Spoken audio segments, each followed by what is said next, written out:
thousands of years, Zen masters have observed something simple yet profound about our lives. Most of our struggle doesn't come from our circumstances. It comes from how our minds respond to circumstances. Tonight, we'll journey through ancient stories about people who discovered freedom from these patterns. Before we begin, feel free to share what time it is and where you're listening from. The people in these stories found peace not through complex techniques or years of effort, but through simple seeing. Through recognizing what the mind was doing and watching those patterns lose their power. These aren't lessons to memorize or truths to force yourself to believe. They're invitations to notice what might already be true.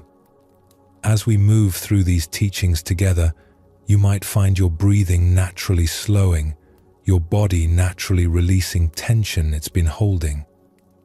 There's nothing you need to accomplish here. Nothing to understand perfectly. Just let these stories unfold, one after another, like gentle waves. Take a slow, deep breath, and let's begin our journey together. The ancient teachers of Zen Buddhism understood something simple about human suffering.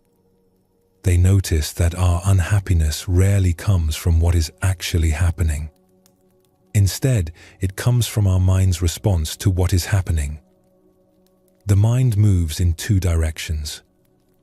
It reaches toward what it wants, but doesn't have, and it pulls away from what it has, but doesn't want.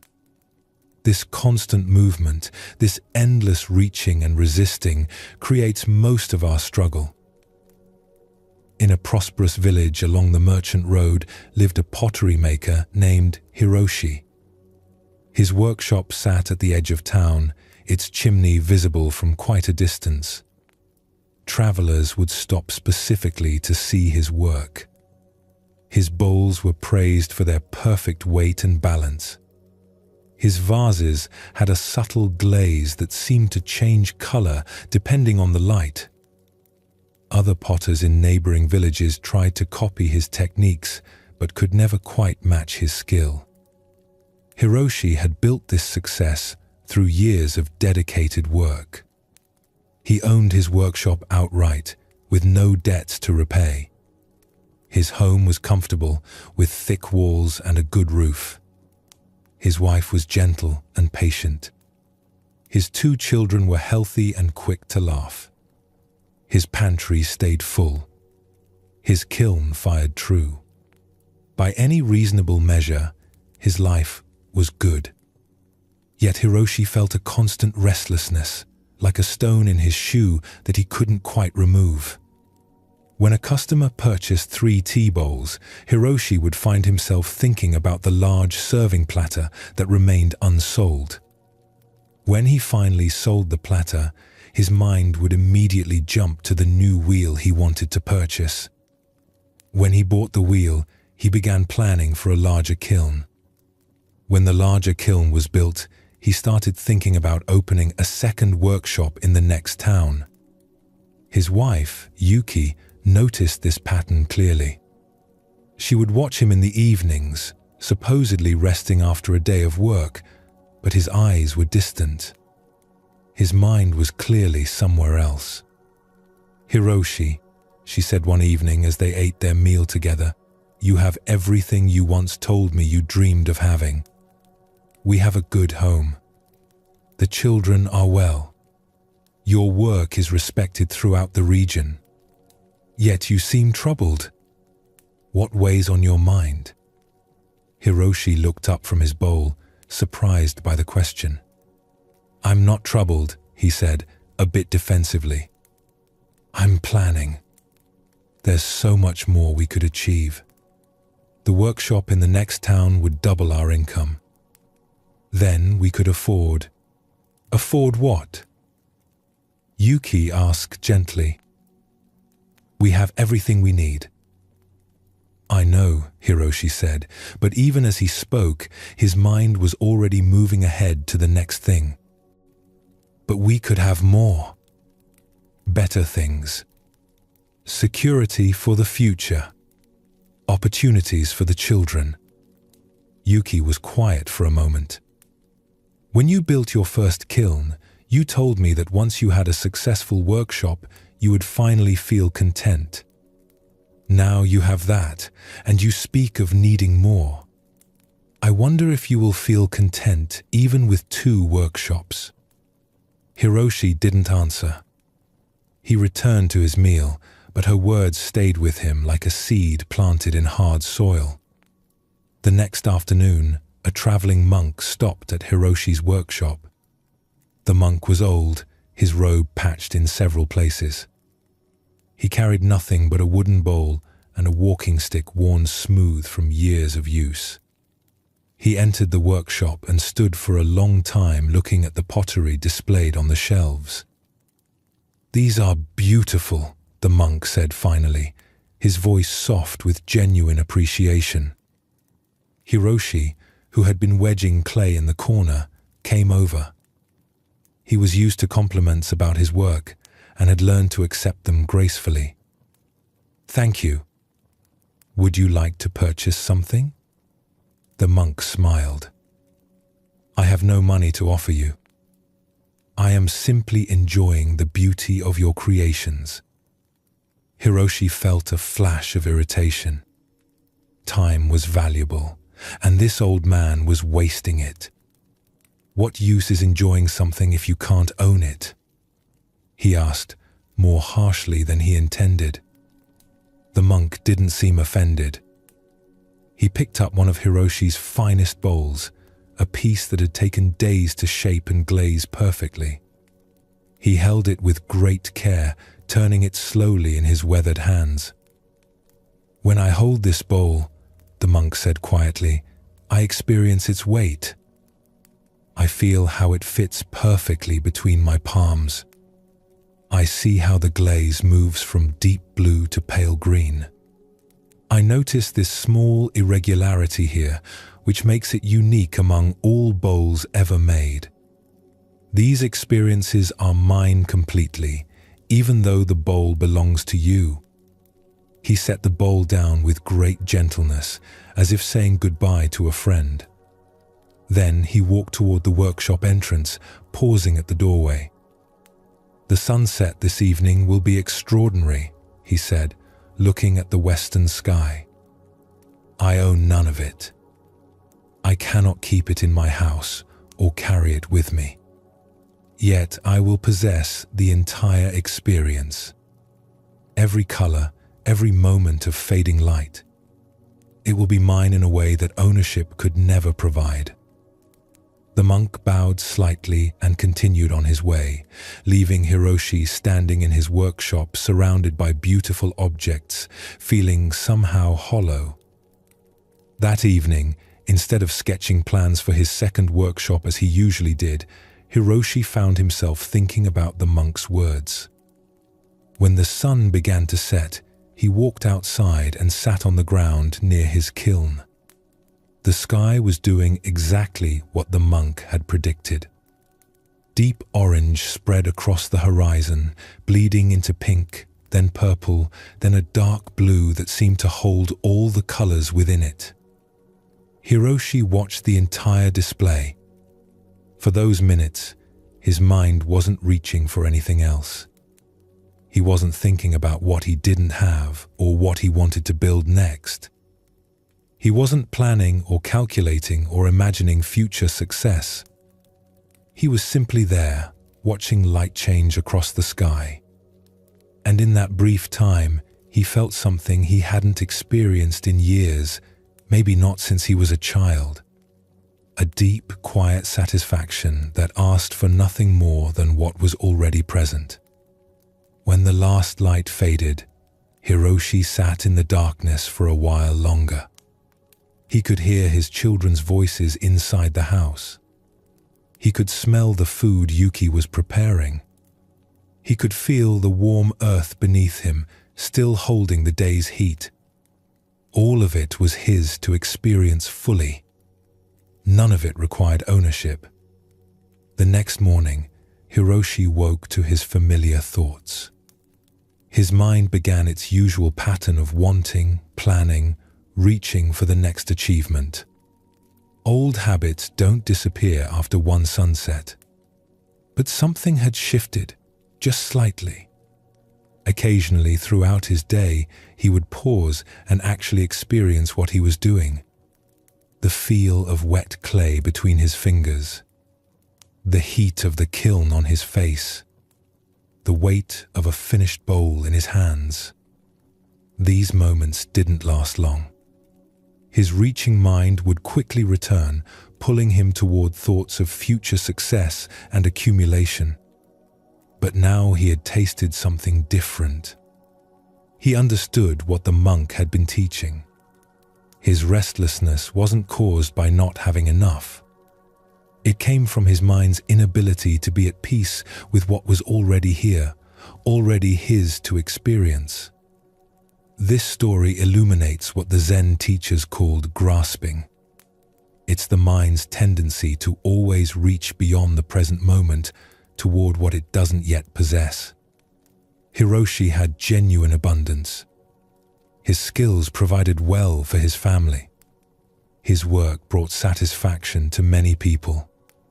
His life contained countless experiences of beauty and connection.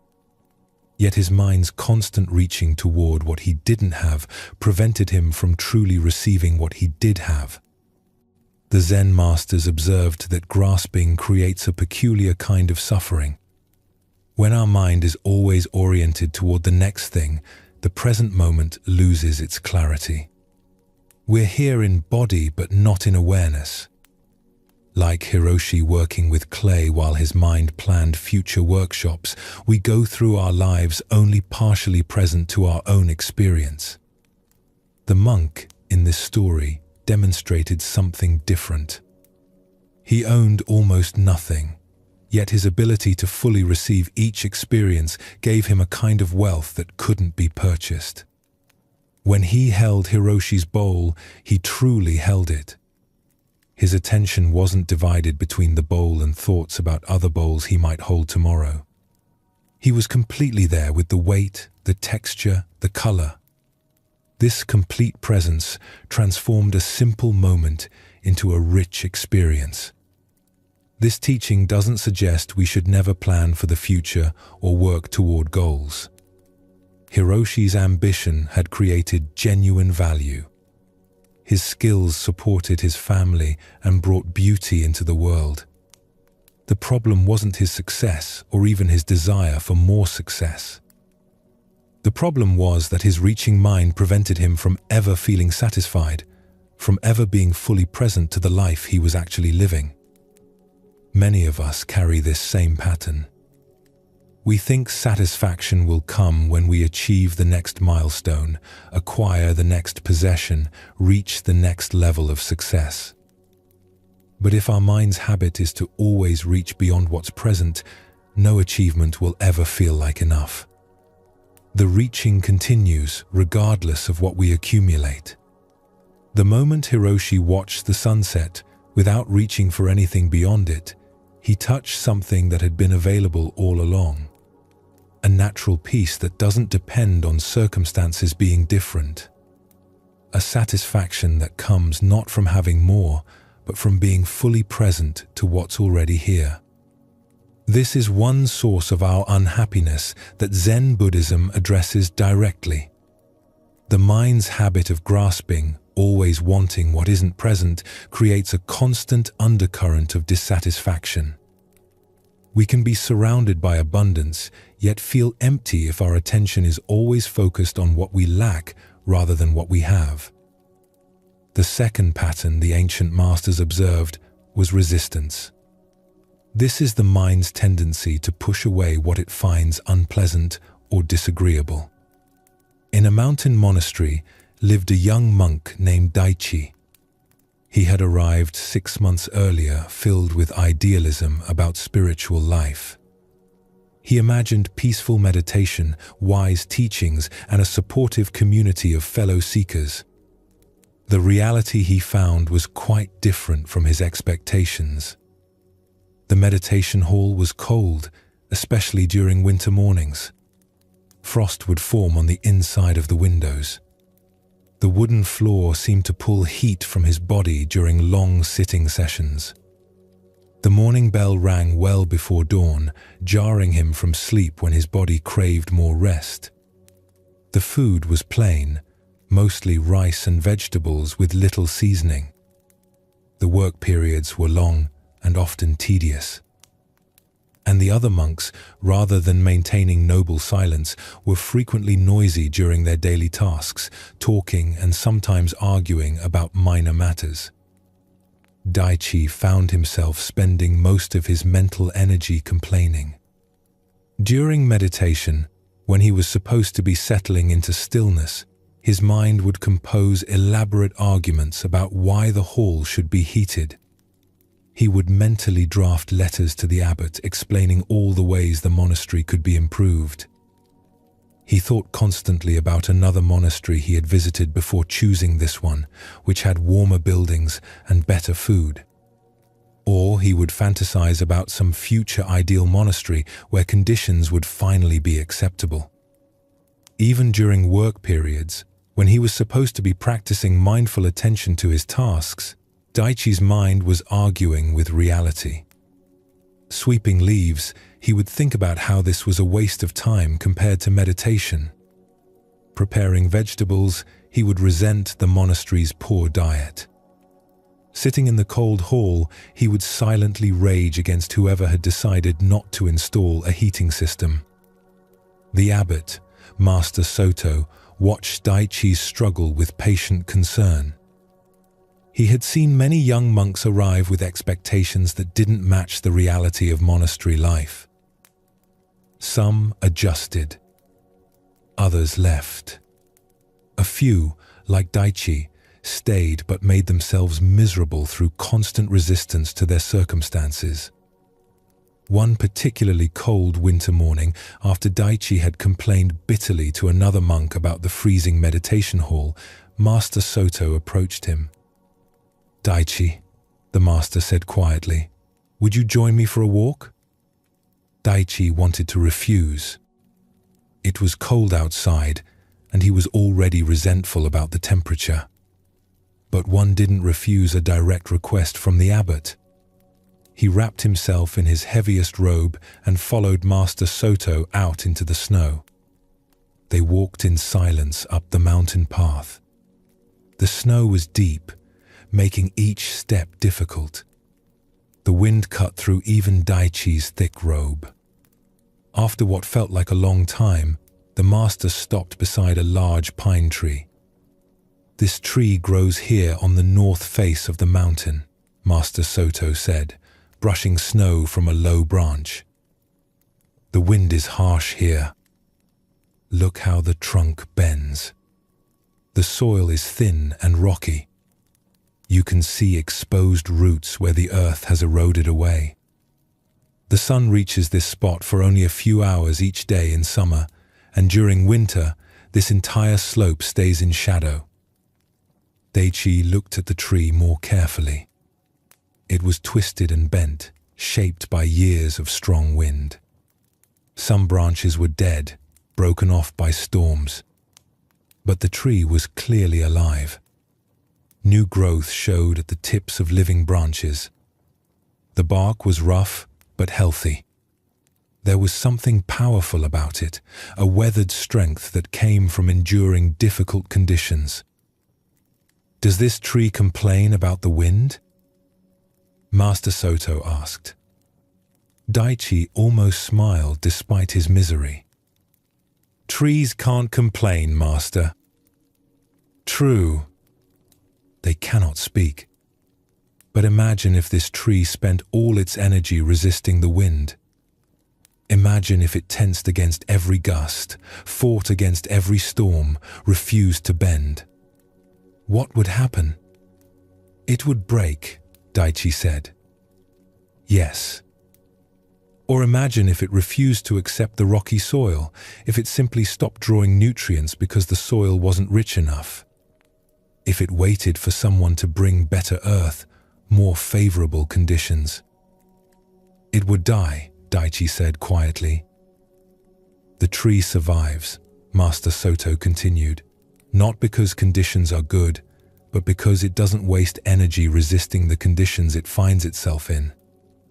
It bends with the wind rather than breaking. It finds nutrients in poor soil. It grows toward what little sunlight reaches this slope. It doesn't spend its energy wishing for a different location. It simply grows in the place where it stands. They walked back to the monastery in silence. Daichi's mind was turning over the master's words, but he wasn't sure what to do with them. The cold hall would still be cold. The food would still be plain. His preferences hadn't changed. That afternoon during meditation, the cold air felt just as harsh as it always did. But something in Daichi shifted, just slightly. He noticed how he was holding his body, tensed against the cold as if tension could warm him. He noticed his mind, constantly arguing with the temperature, rehearsing complaints, imagining different circumstances. And then, almost experimentally, he tried something different. He stopped resisting the cold in his mind. He didn't pretend it wasn't cold or tell himself he should enjoy it. He simply stopped the internal argument about how it shouldn't be this way. The cold became just a sensation. Unpleasant, yes, but when he stopped fighting it mentally, it became somehow more manageable. The sensation itself hadn't changed, but the exhausting layer of mental resistance had lifted. Over the following weeks, Daichi experimented with this approach in other areas.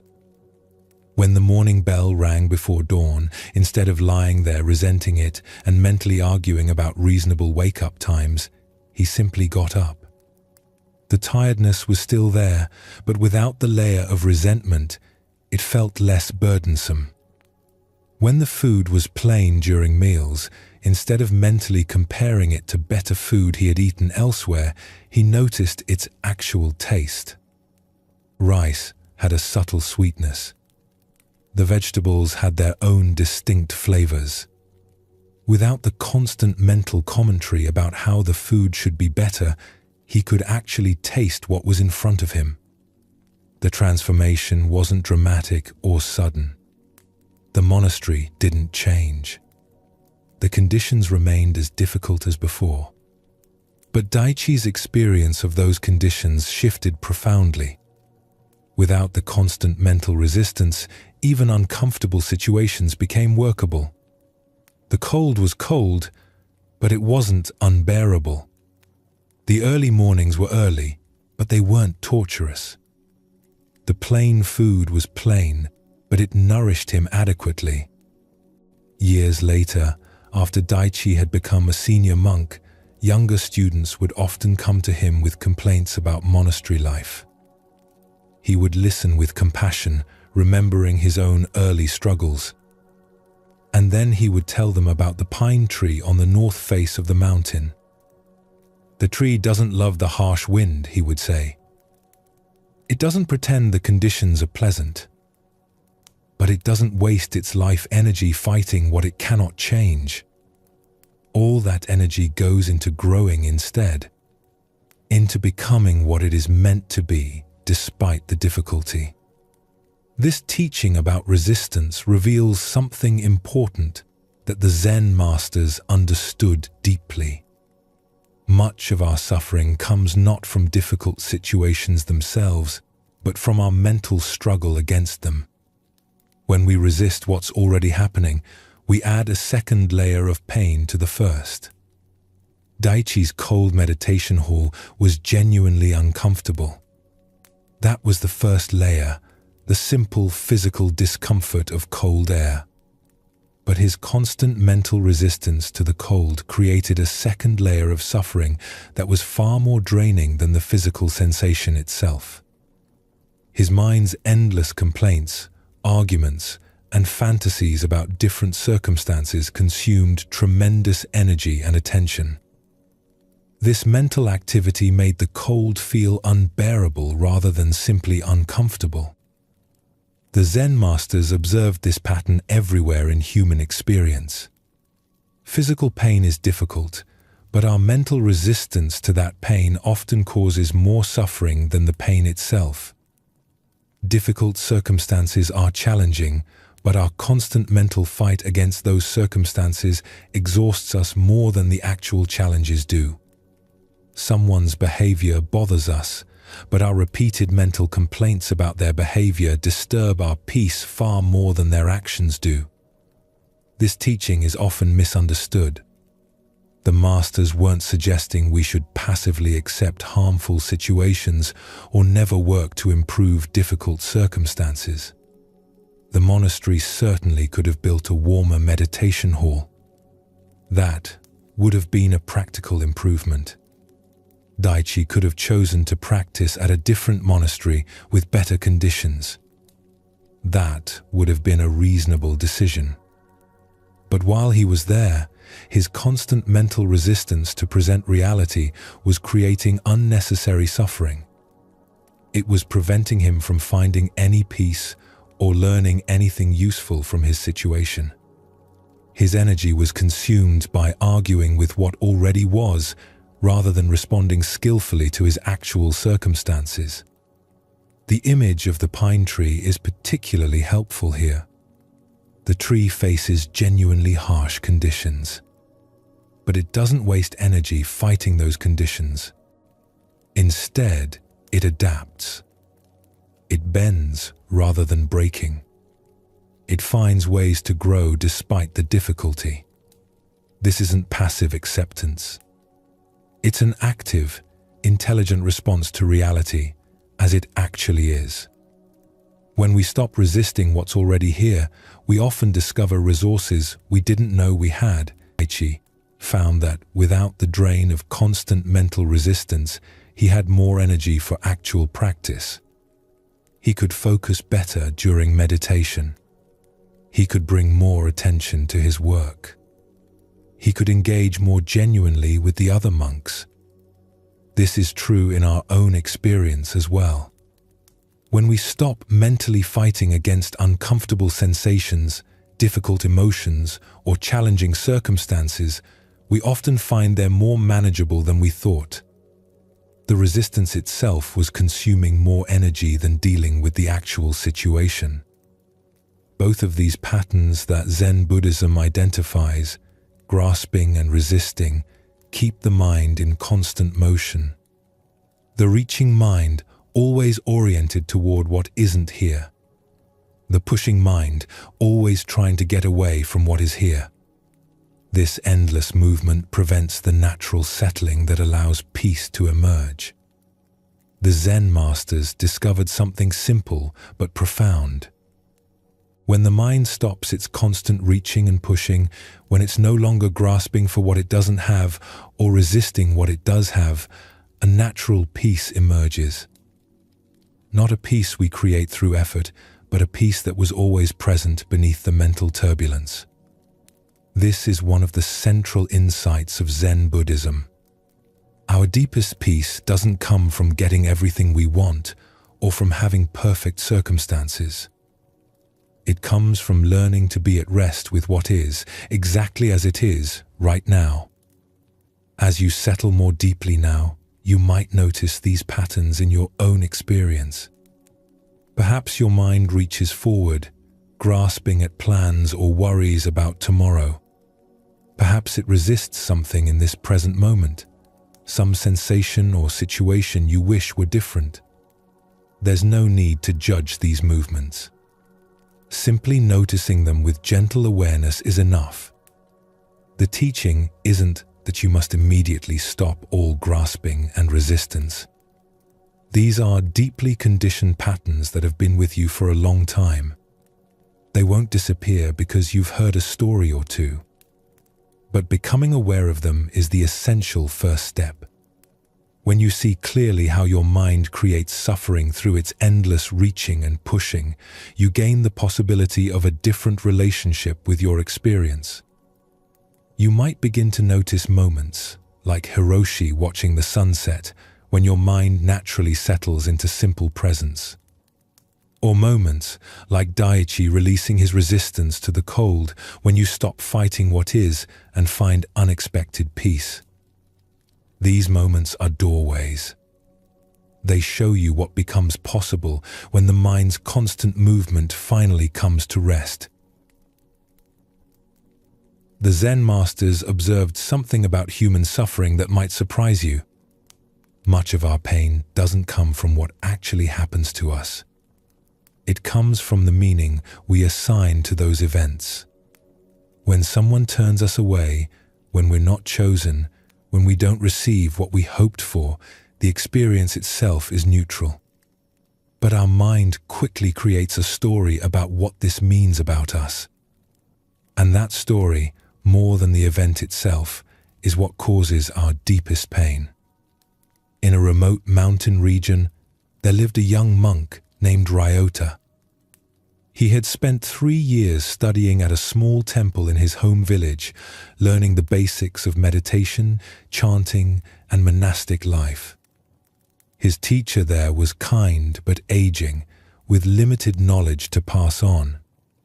Ryota felt a deep hunger to deepen his practice and understanding. He wanted to study at one of the great monasteries he had heard about, places where renowned masters taught and serious practitioners gathered. With his teacher's blessing, Ryota set out on foot to find such a place. He had heard of a famous monastery 2 days' walk to the north, known for its rigorous meditation practice. When he arrived, the grounds were beautiful. Ancient cedars surrounded well-maintained buildings. The meditation hall looked peaceful and dignified. Ryota approached the gate with both excitement and nervousness. An elderly monk greeted him and asked about his purpose. Ryota explained that he wished to study there and had traveled far for this opportunity. "Wait here," the old monk said, and disappeared inside. After what felt like a long time, the monk returned with the head teacher. The teacher looked at Ryota with kind but appraising eyes. He asked several questions. Where had Ryota trained? What texts had he studied? What was his understanding of certain basic teachings? Ryota answered as best he could, but he could feel his explanations were simple, even crude compared to what this learned teacher probably expected. His 3 years of village temple training suddenly felt inadequate. After listening carefully, the teacher spoke gently. "Your sincerity is clear, but we practice a particular style of meditation here that requires specific preparation you haven't received. You would struggle to keep up with our routine. I think you would be better served finding a monastery more suited to your current level of training." Ryota felt his face grow hot. The teacher had been kind in his words, but Ryota heard only one thing: "You're not good enough for us." He thanked the teacher and left quickly, embarrassed and hurt. As he walked away from the monastery, Ryota's mind created an elaborate story. He wasn't truly cut out for serious practice. His village training had been inferior. He was probably too simple, too unsophisticated for the great monasteries. Perhaps he should just return home and give up on his aspirations. But Ryota had nowhere else to go, so he continued traveling. He had heard of another monastery to the east, though he knew less about it. The journey took 3 days. His feet hurt. His robes were dusty from the road. And now he carried the weight of his first rejection. This second monastery was smaller than the first, built around a natural hot spring. The buildings were simpler, but the grounds had a peaceful quality. A middle-aged monk with a weathered face greeted him at the gate. Again, Ryota explained his wish to study. Again, he was asked to wait while the monk consulted with the teachers. This time, Ryota felt less hopeful. He prepared himself for another rejection. When the monk returned, he brought unexpected news. "Our abbot will see you tomorrow morning. You may stay in the guest quarters tonight. There is rice and vegetables in the kitchen." The next morning, Ryota met with the abbot, a woman named Sozan, whose eyes seemed to see everything without judgment. She asked different questions than the first teacher had asked. She wanted to know why Ryota had left his home temple. What was he seeking? What made him willing to walk for days to find a new teacher? As Ryota answered, he realized she wasn't testing his knowledge. She was trying to understand his heart, his motivation, his capacity for sincere practice. After their conversation, Abbot Sozan smiled. "You may stay and train here if you wish. But I should tell you honestly what we offer. We don't practice the intense, long meditation sessions that some monasteries are known for. Our focus is on integrating awareness into daily work. We spend much of our time maintaining these grounds, cooking, cleaning, helping the village below. We believe practice happens in ordinary activity, not just on the meditation cushion." She paused, watching Ryota's face. "The monastery that turned you away is excellent for what they do, but their approach requires a certain background and temperament. You might not have been happy there, even if they had accepted you. Here, if you're willing to bring full attention to simple tasks, you may find what you're looking for." Ryota felt something shift inside him. This wasn't the prestigious monastery he had imagined. But Abbot Sozan's words resonated with something in him he hadn't fully recognized. He had always found peace in simple work, in the feel of a broom moving across wooden floors, in the care of tending a garden. "I would be honored to stay," Ryota said. Over the following months, Ryota discovered that Abbot Sozan had been right. The practice at this monastery suited him perfectly. During long hours of weeding, washing dishes, or chopping vegetables, he learned to maintain steady awareness. He found that his mind settled naturally when his hands were engaged in simple tasks. The meditation periods, though shorter than at famous monasteries, felt more accessible and genuine to his temperament. One day, about a year after his arrival, a traveling monk stopped at their monastery. Over the evening meal, this monk spoke about having trained at the prestigious monastery that had turned Ryota away. "The practice there is powerful," the monk said, "but extremely demanding. We sat for 10 hours a day with minimal sleep. The teaching was subtle and difficult to grasp. Many monks left within the first few months because the intensity was too much." He paused. "I learned a great deal, but I'm not sure it was the right place for me. I'm hoping to find somewhere more balanced." Ryota listened and felt a wave of understanding. The first monastery hadn't rejected him because he was inadequate. They had recognized, more clearly than he could at the time, that their approach wasn't suited to his nature. What he had interpreted as judgment of his worth was actually accurate assessment of fit. If that first teacher had accepted him out of politeness, Ryota might have struggled for months or years in an environment that didn't match his temperament. He might have concluded that he wasn't meant for serious practice at all. Instead, that initial rejection had set him on a path to finding the perfect place for his development. Years later, when Ryota had become a senior monk helping to receive new students, a young man arrived who reminded him of his younger self. The young man was earnest but uncertain, clearly hoping desperately to be accepted.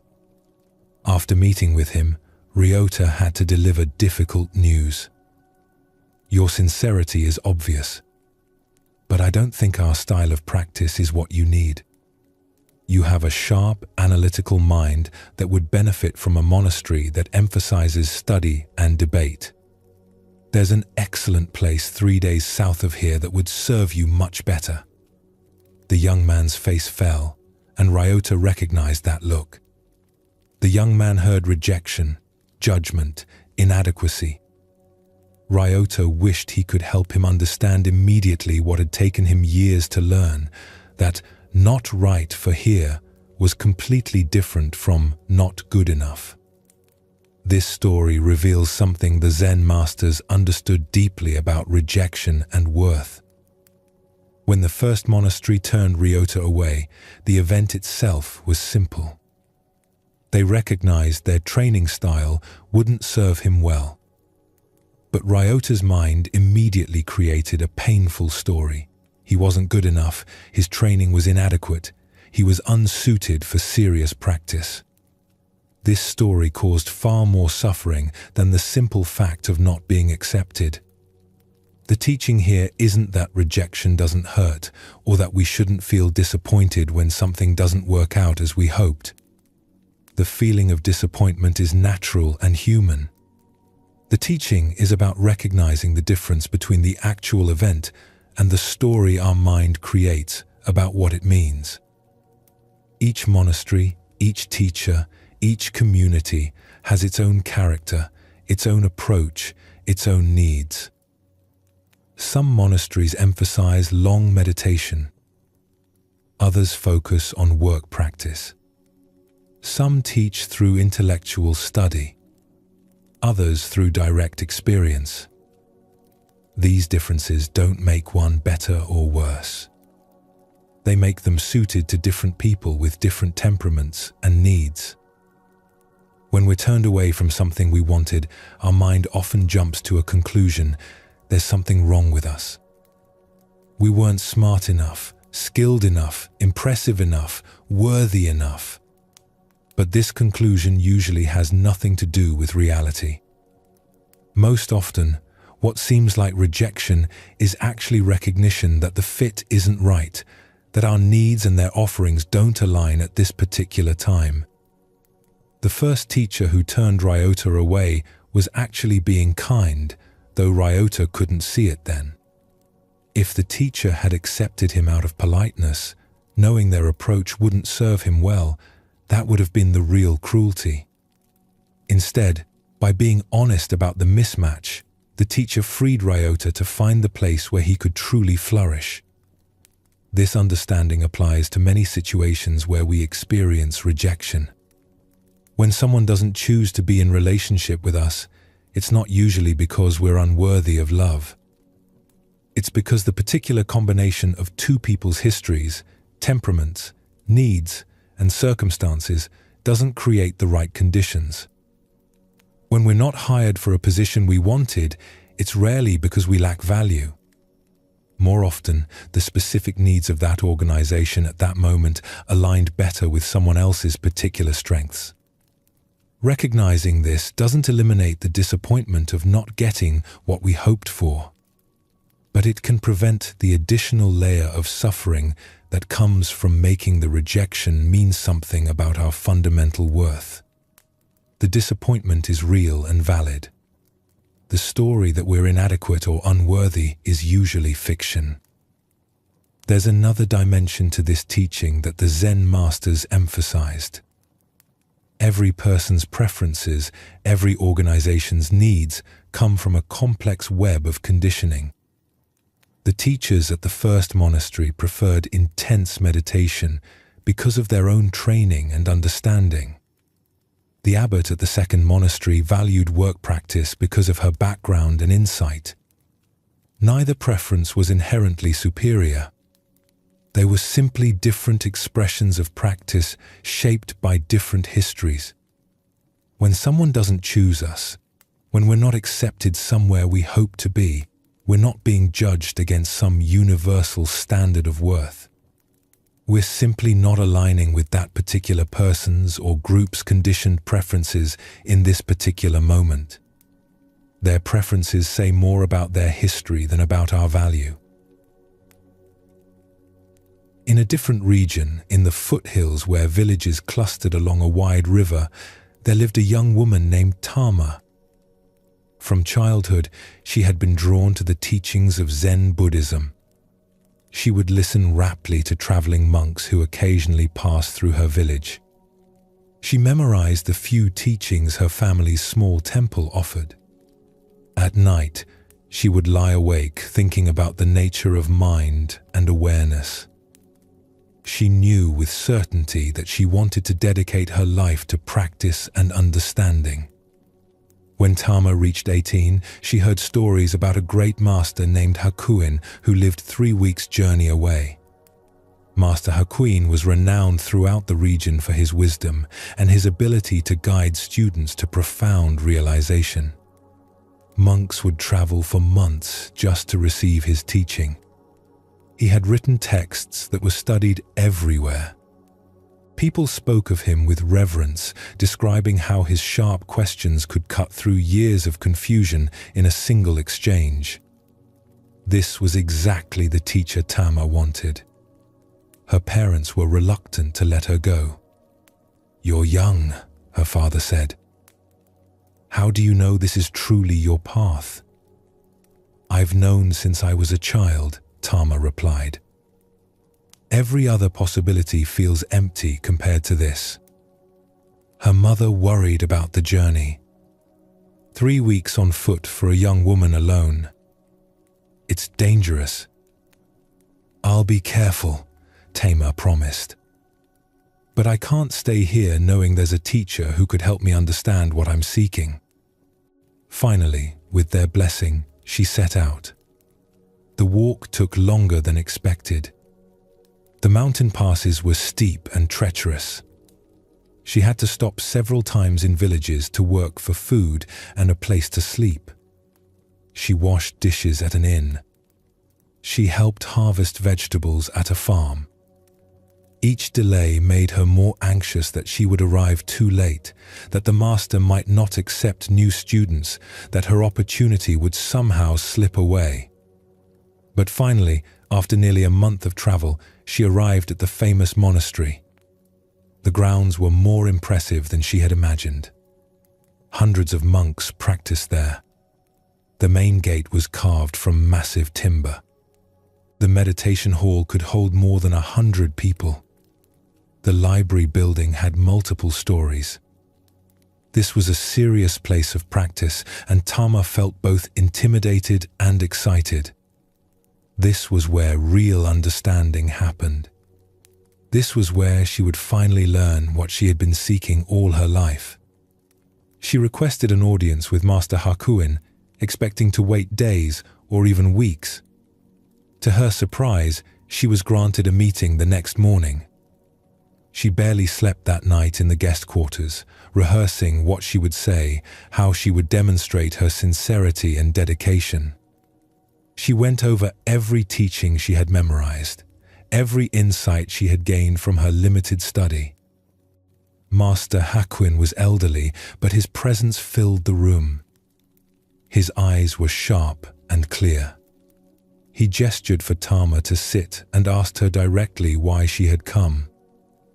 Tama poured out her story, her lifelong devotion to practice, her study of what little teaching was available in her village, her willingness to travel far from home, to leave her family, to dedicate herself completely to understanding.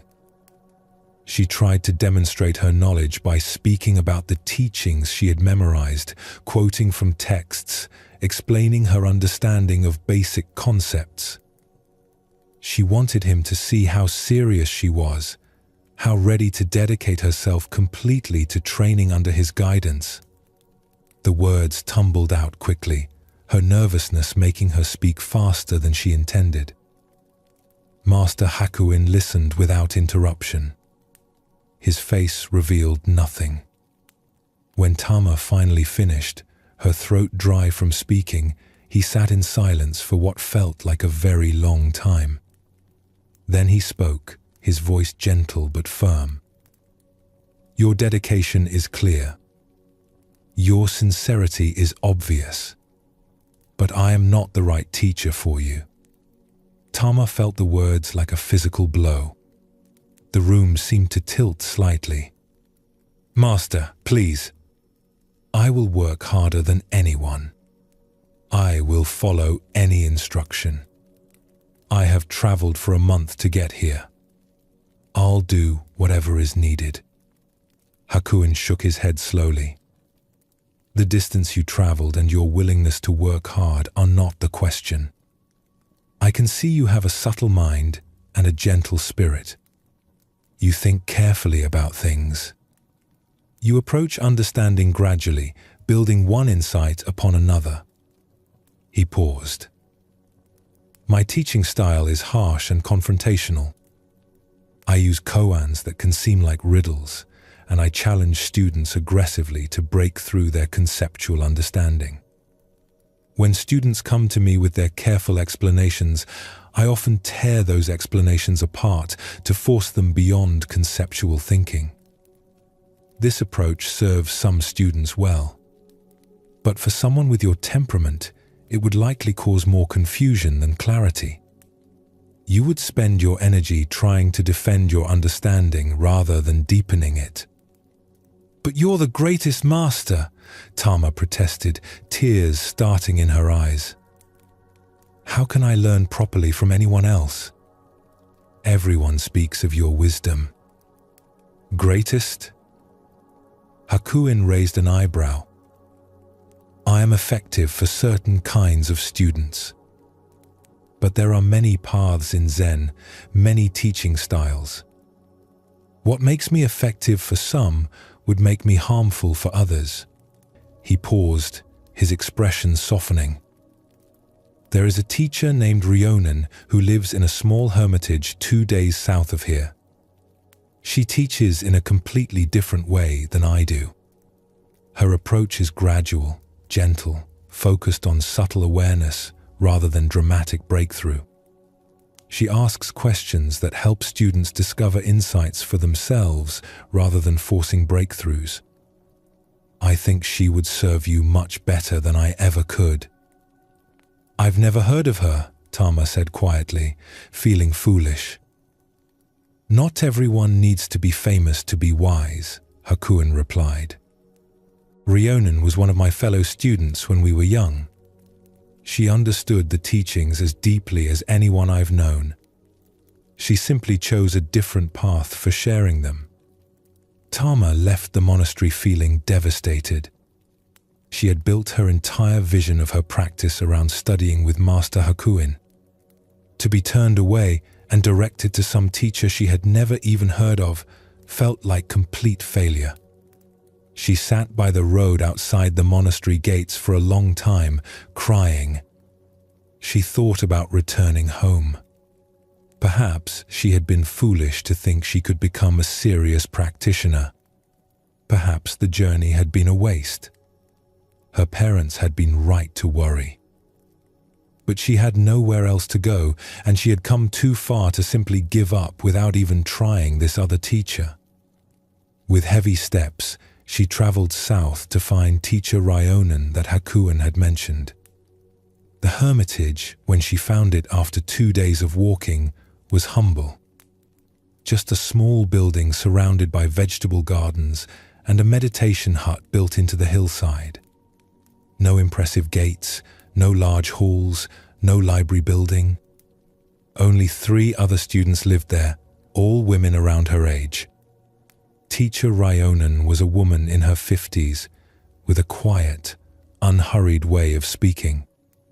She wore a simple robe and had her hair tied back. Tama explained that Master Hakuin had sent her, trying to keep the disappointment out of her voice and failing. Ryonen smiled knowingly.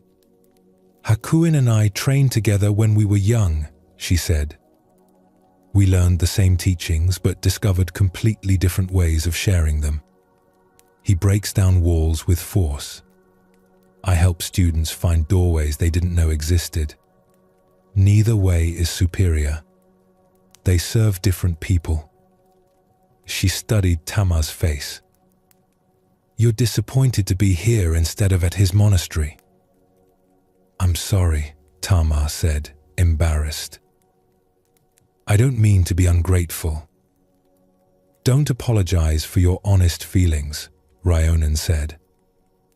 "You imagined your life would unfold one way, and now it seems to be unfolding differently. That disappointment is natural." Ryonan invited Tama to stay for a few weeks to see if the practice there suited her. Those weeks stretched into months, then years. Tama discovered that Ryonan's teaching style matched her nature perfectly. Instead of wrestling with paradoxical koans, they explored subtle aspects of awareness through careful observation. Ryonan would ask things like, "When you're washing dishes, where is your awareness?" Or, "What happens in the moment between hearing a sound and recognizing what made it?" These simple questions opened doors Tama hadn't known existed. Instead of intense confrontation that broke down her understanding, they practiced gentle inquiry that gradually revealed deeper layers. Ryonan taught through questions rather than answers. She would ask Tama to notice specific things during meditation or daily work, then ask what Tama had discovered. Each question opened new dimensions of awareness that Tama hadn't imagined existed. The practice felt natural, almost effortless, like water finding its own course rather than being forced through a channel. 5 years after her arrival, a young monk came to the hermitage seeking refuge. His name was Kenshin, and he looked exhausted and defeated. He had been studying with Master Hakuin, but found the practice there overwhelming and confusing. He felt like a failure for not being able to handle Hakuin's rigorous approach. Every time I thought I understood something, he would challenge me so aggressively that I would doubt everything, Kenshin explained. I felt like I was constantly defending myself rather than learning.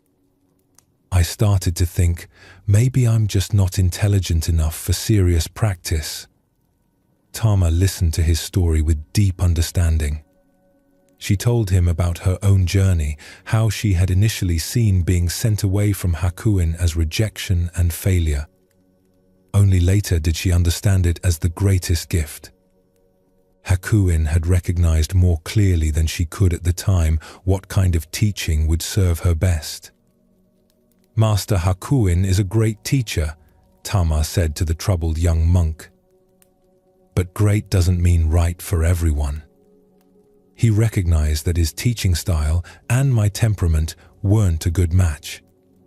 He cared enough to direct me somewhere I could truly learn, rather than accepting me out of politeness and watching me struggle. That's wisdom, not rejection. The young monk's face showed confusion, then slowly, understanding. "So, when he turned you away, he wasn't saying I wasn't good enough for his teaching," Tama finished. "He was saying his teaching wasn't right for me. Those are completely different things."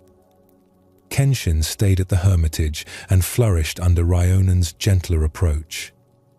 Watching him discover his own capacity for understanding helped Tama appreciate even more fully how different people need different paths. Years later, Tama became a teacher herself, helping students who came to her with their own stories of rejection and disappointment. She would tell them about Master Hakuin, about how being turned away from what she thought she wanted had led her to what she truly needed. She would remind them that teaching styles are like medicines. The most powerful medicine in the world is useless or even harmful if it's not the right medicine for your particular condition. This story illuminates another dimension of how we misunderstand rejection. Tama had created an entire fantasy about studying with the famous Master Hakuin. When that fantasy collapsed, she experienced it as personal failure. But Hakuin wasn't rejecting her worth or capability. He was recognizing with wisdom she didn't yet have, that his teaching approach wouldn't serve her particular mind and temperament well. The Zen masters understood something we often forget. There is no single right path, no universal best teacher, no one approach that serves everyone equally. What helps one person might confuse another. What awakens insight in one mind might create obstacles in a different mind. This isn't because one person is better or worse. It's because each person arrives with their own unique conditioning, temperament, and needs. When Hakuin directed Tama to Ryonen, he was offering wisdom and kindness, not rejection, though Tama couldn't recognize it at the time. We often make Tama's mistake. We decide that one particular path, person, or opportunity is exactly what we need. We invest our hopes in this specific outcome. Then, when it doesn't happen, when we're not chosen or welcomed in the way we imagined, we experience it as judgment of our worth. But what if the rejection is actually accurate recognition that this particular fit isn't right? The story also reveals how much suffering comes from our fantasies about how things should be.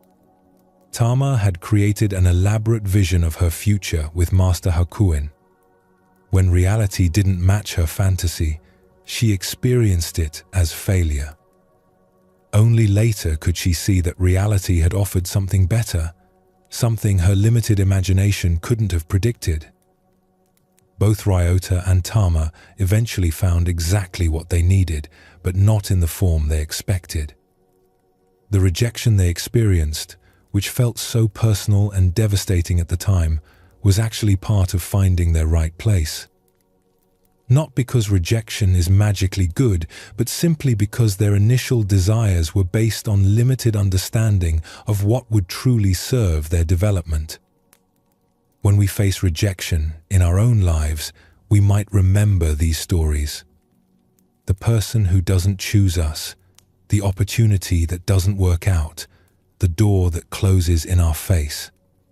These might feel like judgments of our worth. But more often, they're simply indications that the fit wasn't right, that circumstances don't align at this particular moment. As you rest more deeply now, you might notice where you carry stories about rejection, about not being chosen, about doors that closed. The events were simply moments when particular circumstances didn't align. The meaning that you weren't good enough, that something is wrong with you, that you're unworthy, that's the story that creates the lasting pain. Your worth isn't determined by who accepts or rejects you. Each person's preferences are shaped by their unique conditioning. Their choices reflect their circumstances, not your inherent value. The Zen masters observed something about human nature that becomes especially clear when we live closely with others. Each of us carries a set of preferences, habits, and ways of doing things that we rarely question. We think of them simply as the way things are done, or the sensible way, or the proper way. But these preferences aren't truth. They're conditioning. They're patterns we absorbed from our families, our teachers, our cultures, our past experiences. Living closely with another person holds up a mirror. When someone does things differently than we do, we feel friction. That friction isn't telling us they're wrong. It's revealing where we're rigidly attached to our own conditioning, where we've mistaken our particular way for the only reasonable way. At a small mountain temple lived two monks who were assigned to share a meditation hut. The temple was poor, with limited space, so monks often shared quarters. The head teacher thought these two would be well suited to live together. Both were sincere practitioners in their late 20s. Both had been at the temple for about 2 years.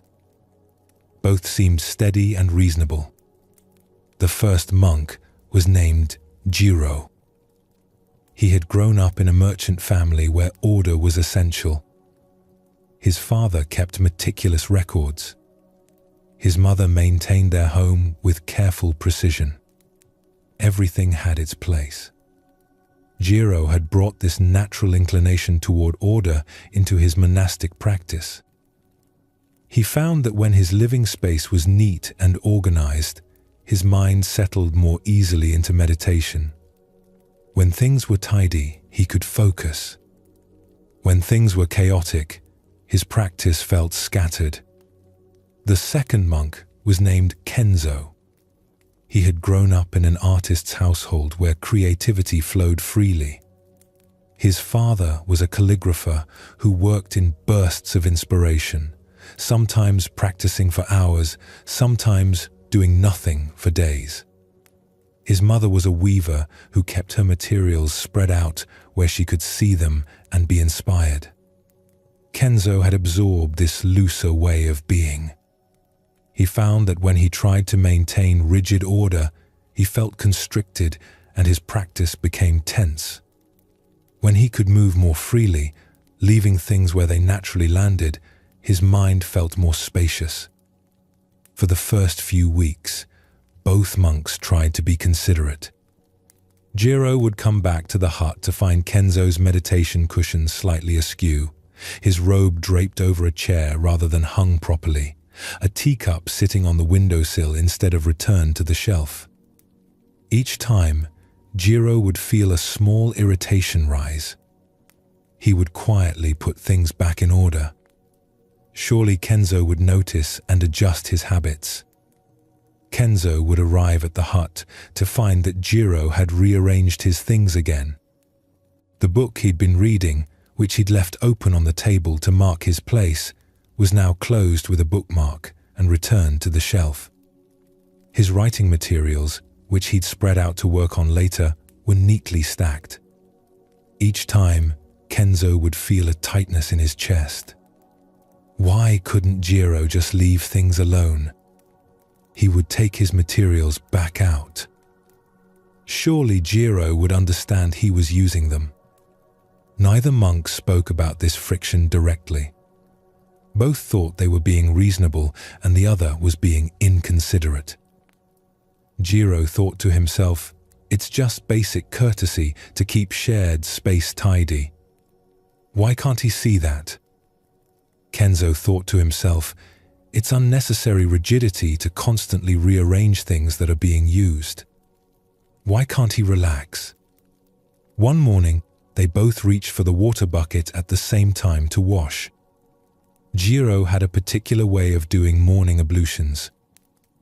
He would fill the basin precisely halfway, wash his face with exactly 3 handfuls of water, then use the remaining water for his hands and feet. This was how he had been taught at his first temple, and it felt right to him. It was efficient and thorough. Kenzo's way was different. He would pour water freely, using what felt right in each moment. Sometimes more, sometimes less, depending on how he felt that morning. This was how he had learned, and it felt natural to him. "You use too much water," Jiro said, the words coming out more sharply than he intended. "You're too rigid about it," Kenzo replied, also more harshly than he meant. They stood there, both surprised by the sudden friction that had broken into the open. Neither spoke further, but the tension between them grew thicker. Over the following weeks, the small irritations multiplied. Jiro would wake early and move quietly, thinking this was considerate. But his quiet movements would wake Kenzo, who was a light sleeper. Kenzo would then stay up later at night, reading by candlelight, thinking he was being respectful by letting Jiro sleep first. But the flickering light would keep Jiro from falling deeply asleep. During meals, Jiro would finish eating and immediately clean his bowl, believing this was proper discipline. Kenzo would sit with his empty bowl for a while, reflecting on the meal, thinking this was proper mindfulness. Each thought the other's way showed a lack of understanding about practice.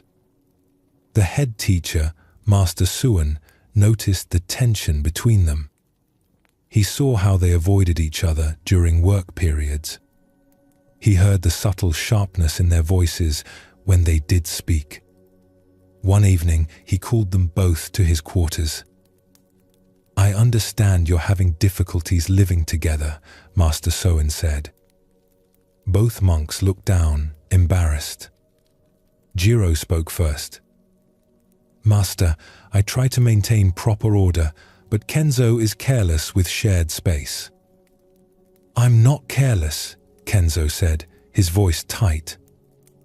"Jiro is unnecessarily rigid. He can't let anything be." Master Suan nodded slowly. "Jiro, tell me about your morning washing.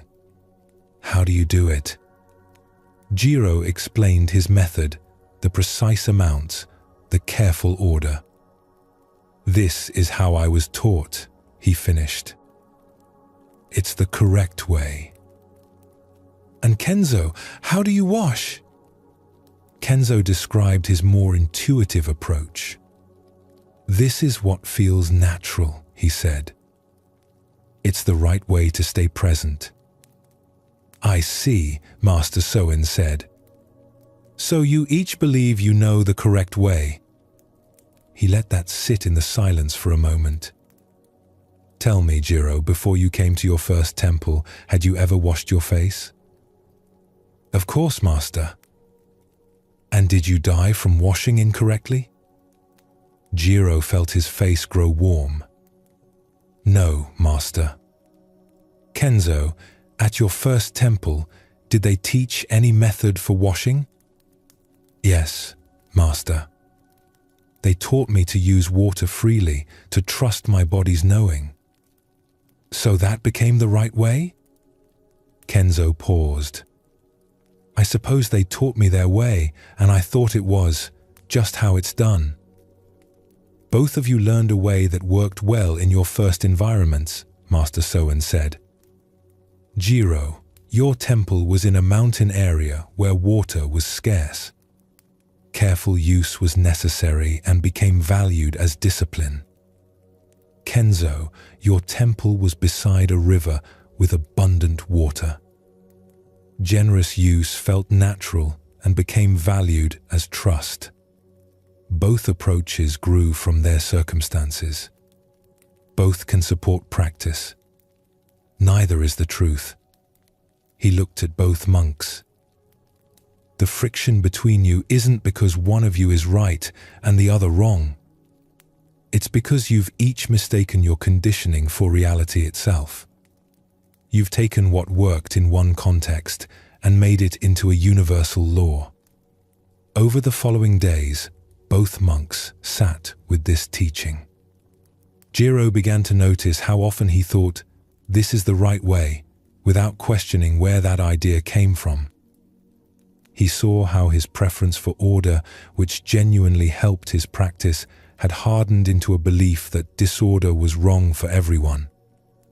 Kenzo began to notice how he had taken his natural looseness, which genuinely served his practice, and elevated it into a principle that rigidity was always bad.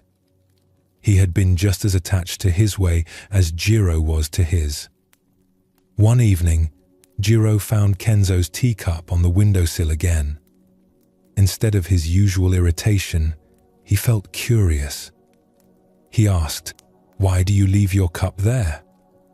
Kenzo looked up, surprised by the genuine question rather than silent judgment. "I like to have tea while watching the evening light. If I put the cup away, I have to get it out again. It's simpler to leave it ready." "That makes sense," Jiro said, and realized he meant it. It wasn't his way, but he could see how it worked for Kenzo. A few days later, Kenzo noticed Jiro carefully organizing the meditation cushions before sitting. Instead of his usual resentment about rigidity, he asked, "Does arranging things help you settle?" "Yes," Jiro said, grateful to be asked. "When the outer space is ordered, my mind feels more ready to sit. I know it's not necessary, but it helps me." "That makes sense," Kenzo said, and found he meant it. It wasn't his way, but he could see how it served Jiro. Gradually, the friction between them eased. Not because either changed their basic habits, but because they stopped insisting their way was the way. Jiro continued to keep his area neat. Kenzo continued to live more loosely. But now Jiro could see Kenzo's cup on the windowsill without tension, recognizing it as Kenzo's way rather than a failure to do things correctly. And Kenzo could see Jiro arranging cushions without judgment, recognizing it as what helped Jiro rather than unnecessary rigidity. The hut still looked like it housed two people with different habits. But the atmosphere inside had completely changed. Where there had been silent friction, now there was spaciousness. Both monks could practice according to their nature without the exhausting weight of believing the other should change. This story reveals what the Zen masters understood about conditioning and conflict. Both Jiro and Kenzo had learned approaches that genuinely worked for them. Jiro's order did help his practice settle. Kenzo's looseness did help his practice stay fluid. Neither was wrong about what served their own temperament. The problem wasn't their different approaches. The problem was the unconscious belief that what worked for each of them was universally correct. Jiro had absorbed from his merchant family and his first temple that order equals discipline equals proper practice. He never questioned this. It simply felt like obvious truth. Kenzo had absorbed from his artist family and his first temple that looseness equals trust equals proper practice. He never questioned this either. Living closely together forced both monks to confront their assumptions. When we live alone or only with people who share our conditioning, we rarely see that our preferences are just preferences. They seem like simple common sense. But when someone we respect does things completely differently, we face a choice. We can insist they're wrong and we're right. Or we can begin to question whether our way is absolute truth. Master Soen's teaching pointed to something subtle. He didn't say all ways are equally effective. Water conservation made genuine sense in a mountain temple with limited water. Generous use made genuine sense beside an abundant river. Context matters. What serves practice in one situation might not serve it in another. But both monks had taken their contextual learning and hardened it into rigid principle. This is what our minds do. We learn something that works, and without noticing, we begin to think it's the only thing that works. We mistake our particular conditioning for universal law. The peace that emerged between Jiro and Kenzo didn't come from one of them being proven right. It came from both of them recognizing their preferences as preferences rather than truth. Jiro could continue to value order without needing Kenzo to value it. Kenzo could continue to value looseness without needing Jiro to value it. The attachment to their way being the way had dissolved. This is the freedom the Zen masters pointed toward. Not freedom from having preferences or habits, but freedom from being enslaved by the belief that our preferences are objective reality.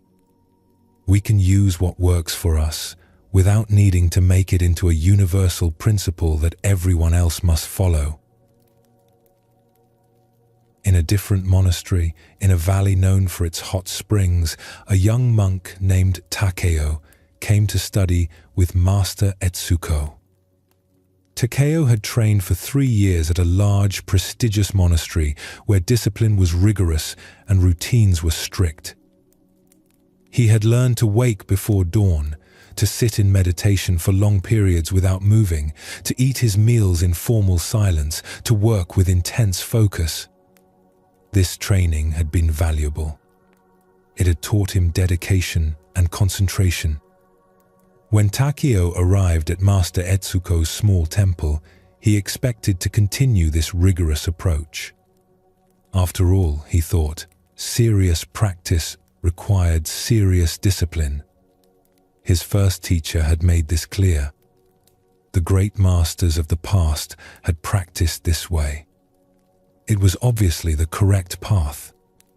But Master Etsuko's temple was different. She woke with the sun rather than before it. Her meditation periods were shorter but more frequent throughout the day. She would sometimes stop in the middle of a task to sit for a few minutes, then return to work. Meals were simple but not formal. She would often hum quietly while working. Her whole approach felt casual to Takeo, almost careless. At first, Takeo tried to maintain his rigorous schedule within this looser environment. He would wake in the dark while Master Etsuko still slept. He would sit in the meditation hall alone, holding his posture perfectly still even as his legs ached. He would eat his meals in formal silence even as his teacher ate naturally and sometimes spoke between bites. Master Etsuko noticed but said nothing. She continued her own practice in her own way. She seemed content, even joyful in her approach. This confused Takeo. How could someone practice so casually and still be considered a master? Shouldn't discipline require more rigor? One morning, Takeo came to the meditation hall extra early, determined to demonstrate proper dedication. He found Master Etsuko already there, sitting quietly in the pre-dawn darkness. But she wasn't in formal meditation posture. She was sitting comfortably, almost casually, her eyes soft and open, watching the first light begin to touch the mountains. Takeo felt a flash of judgment. This wasn't proper zazen.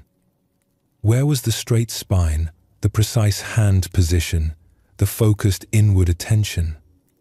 He sat down in his perfect posture and closed his eyes, showing her the correct way. After about an hour, as the sun fully rose, Master Etsuko stood and stretched. Takeo remained sitting, determined to complete another hour at least. That's what serious practitioners did. "Takeo," Master Etsuko said gently, "come help me prepare breakfast." Takeo felt resistance rise in him.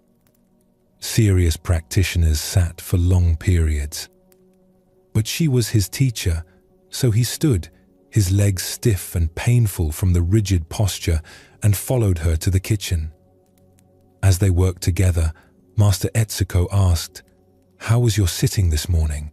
"Fine, Master," Takeo said, though in truth his mind had been filled with judgments about her casual posture and his own determination to sit correctly. "What did you notice during your meditation?" Takeo paused. What had he noticed?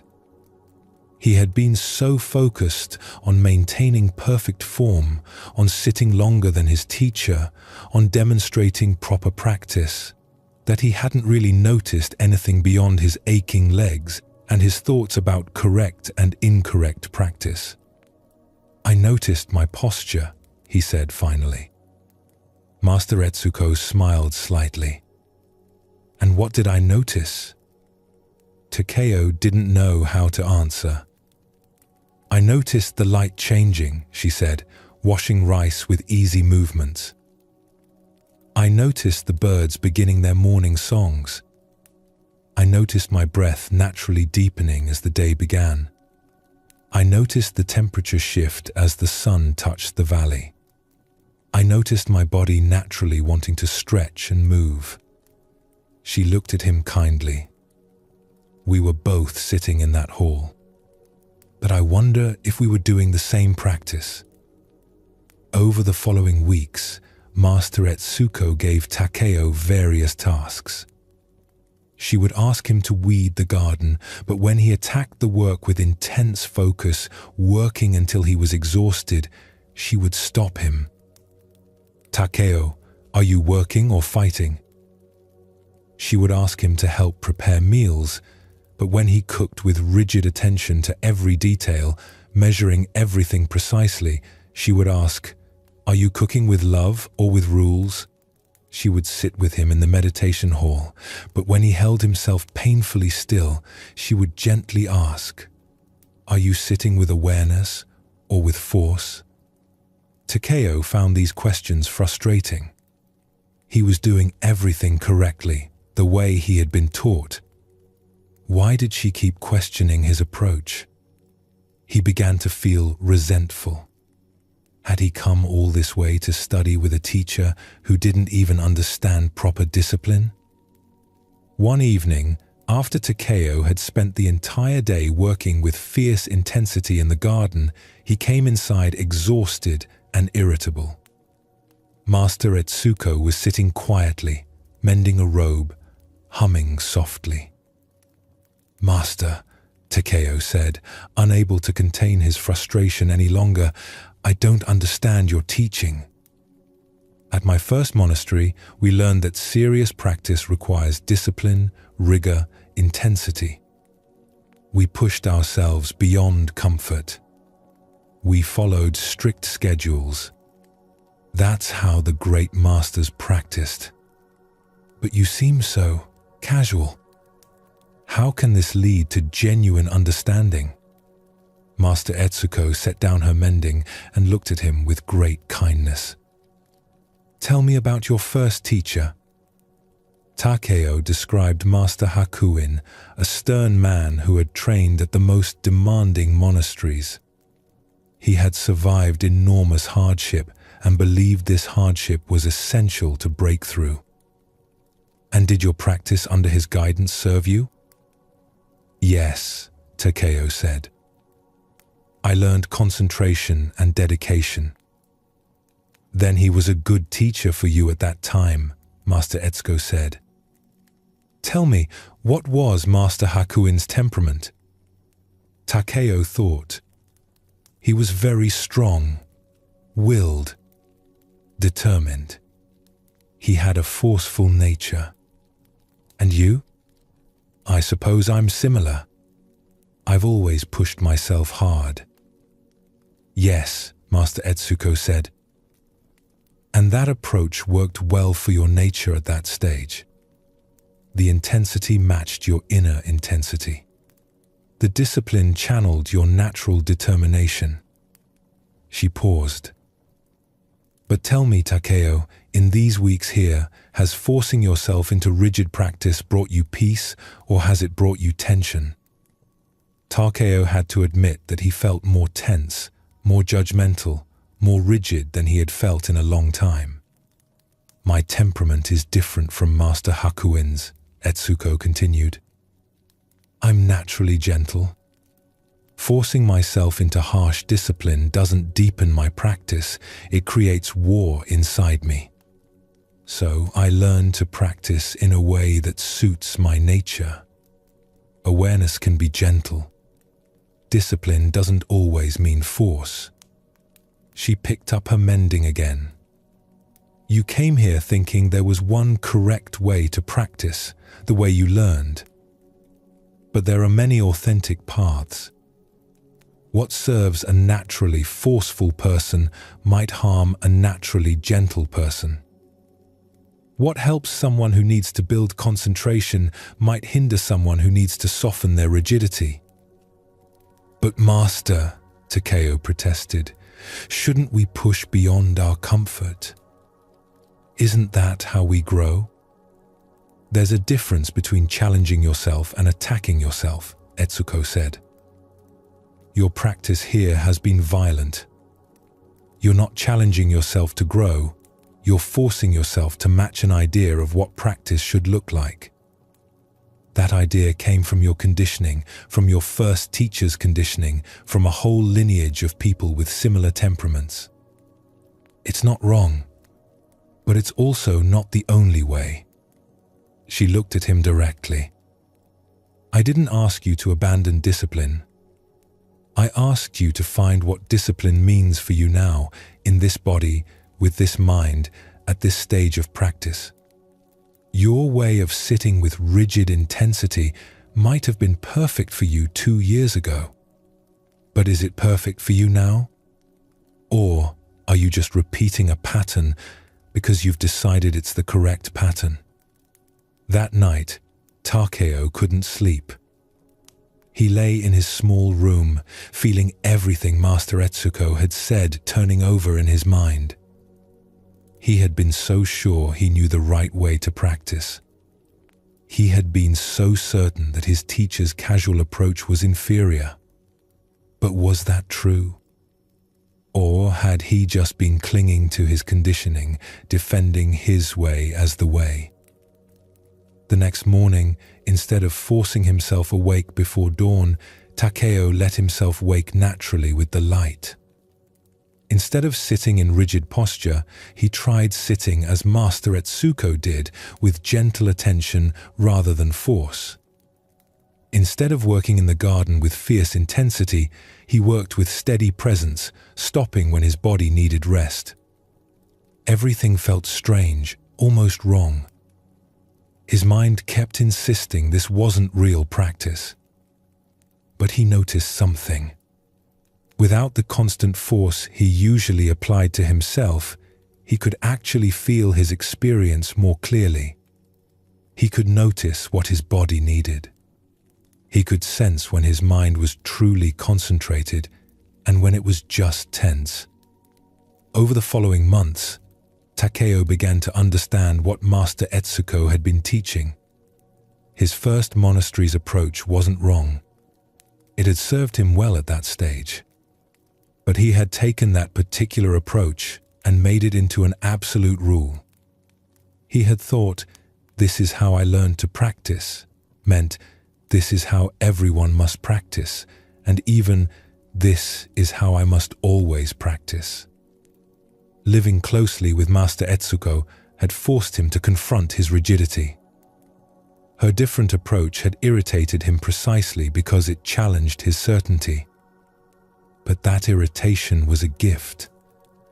It showed him where he was clinging, where he had mistaken his particular conditioning for universal truth. A year later, a new student arrived, young and full of enthusiasm. Takeo watched as this student tried to practice exactly as Master Etsuko did, imitating her gentle style, even though the student's natural temperament was more like Takeo's had been, forceful and intense. Takeo smiled, recognizing what was happening. The new student was making the same mistake, just in reverse. Thinking Master Etsuko's way was the right way simply because she was the teacher here. "Master," Takeo asked one evening, "should I say something to the new student?" "What would you say?" "That he's trying to practice in a way that doesn't match his nature. That he's imitating your gentleness instead of finding his own path." Master Etsuko laughed quietly. "You've learned the teaching?" "Yes, speak with him. Help him see that my way is my way, not the way. Just as your old way was your way then, not the way for all time." This second story deepens the teaching about conditioning and its hold on us. Takeo came to Master Etsuko carrying not just preferences, but deeply held beliefs about what constitutes legitimate practice. He had absorbed from his first teacher that rigor equals seriousness, that discipline means force, that casual ease indicates lack of genuine commitment. These beliefs felt like obvious truth to Takeo. He wasn't consciously thinking, "This is just my opinion." He thought he was observing objective reality. When he saw Master Etsuko practicing differently, his mind immediately labeled her approach as inferior, casual, not serious enough. This is how conditioning works. It doesn't feel like conditioning. It feels like seeing clearly. Our particular way of understanding things seems like the natural, correct, obvious way. Other approaches seem wrong or confused or inadequate. Living with Master Etsuko created unavoidable friction for Takeo.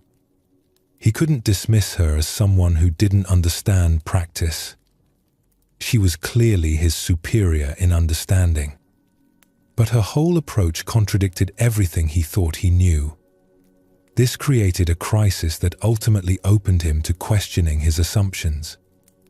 The teaching here isn't that all approaches are equally effective. Master Etsuko explicitly said that Takeo's intense approach had served him well at an earlier stage with his first teacher. Different temperaments often need different approaches. Someone naturally loose might benefit from learning discipline. Someone naturally rigid might benefit from learning gentleness. But Takeo had taken what worked for his temperament at one stage and hardened it into absolute truth. He had stopped asking, "What serves practice now?" and started insisting, "This is how practice must be done." His attachment wasn't to a method that worked. His attachment was to the belief that his method was the only legitimate method. When he began to release this attachment, something shifted. He could still use intense practice when it served him, but he could also practice gently when that served him better. He had gained flexibility, responsiveness, freedom. He was no longer enslaved by his conditioning, even as he could still draw on what that conditioning had taught him. This is what the Zen masters pointed toward when they spoke of non-attachment. Not non-attachment to things or even to methods, but non-attachment to our concepts about what must be true. When we hold our ideas lightly, recognizing them as conditioned responses rather than ultimate reality, a natural ease emerges. We can still have preferences and use approaches that work for us. But we're no longer imprisoned by the need to defend these as universally correct. The peace that both stories reveal doesn't come from everyone practicing the same way or living according to the same preferences. It comes from each person recognizing their own conditioning as conditioning. When Jiro and Kenzo stopped insisting their way was the way, they could live together peacefully while remaining different. When Takeo stopped defending his intensive approach as the only legitimate path, he could appreciate both his teacher's gentleness and his own capacity for intensity. This understanding offers freedom for those of us who live closely with others or who encounter approaches different from our own. The friction we feel when someone does things differently isn't usually because they're wrong. It's revealing where we're attached to our particular conditioning, where we've mistaken our way for the way. When we recognize this, the friction itself becomes useful. Instead of proving the other person wrong, it shows us where we're holding rigidly to our concepts. Each moment of irritation at someone's different approach is an opportunity to question whether our preference is truth or just conditioning. The natural peace that emerges from this understanding is quiet but profound. We can still prefer our own way. We can still use approaches that work for our temperament. But we're no longer burdened by the need to make our way into a universal law. We're no longer exhausted by the work of defending our conditioning against different conditioning. We can simply be as we are, while letting others be as they are, recognizing that various paths can lead to the same understanding. The Zen masters noticed something curious about human suffering. We can have genuine abundance, yet feel empty. We can possess real skills, yet feel inadequate. We can live good lives, yet feel we're falling short. This suffering doesn't come from what we actually have or lack. It comes from a mental habit so automatic we rarely notice it. We measure ourselves against others. We compare our lives to their lives. And in that comparison, we create our own dissatisfaction. At a monastery known throughout the province for its gardens and calligraphy, two monks practiced side by side. Both had arrived at the monastery in the same year. Both had trained under the same teachers. Both showed dedication to their practice. They had been friends since their arrival, sharing meals and working together in the gardens. The first monk was named Shozen. He had a natural warmth that drew people to him. When he spoke about the teachings, something in his words seemed to reach people's hearts. Visitors to the monastery would often seek him out for guidance. His calligraphy had a flowing quality that people found beautiful. Other monks would gather to watch when he practiced his brushwork. The second monk was named Kenso. He was quieter, more reserved. His understanding of the teachings was deep, but he expressed himself more carefully with fewer words. His calligraphy was precise and correct, but it lacked the spontaneous grace that made Shozen's work so admired. Visitors rarely asked specifically for him. When senior monks needed someone to greet guests or give talks, they usually chose Shozen. For the first few years, Kenso didn't pay much attention to these differences. He and Shozen were friends. He appreciated Shozen's gifts. But gradually, something began to shift. Small moments started to accumulate. A visiting scholar would ask to speak with Shozen about the sutras. A wealthy patron would commission calligraphy from Shozen. The abbot would send Shozen to represent the monastery at a gathering. Each time, Kenso would feel a small tightness in his chest. He would tell himself it didn't matter. He would remind himself that recognition wasn't important. But the feeling persisted and slowly grew stronger.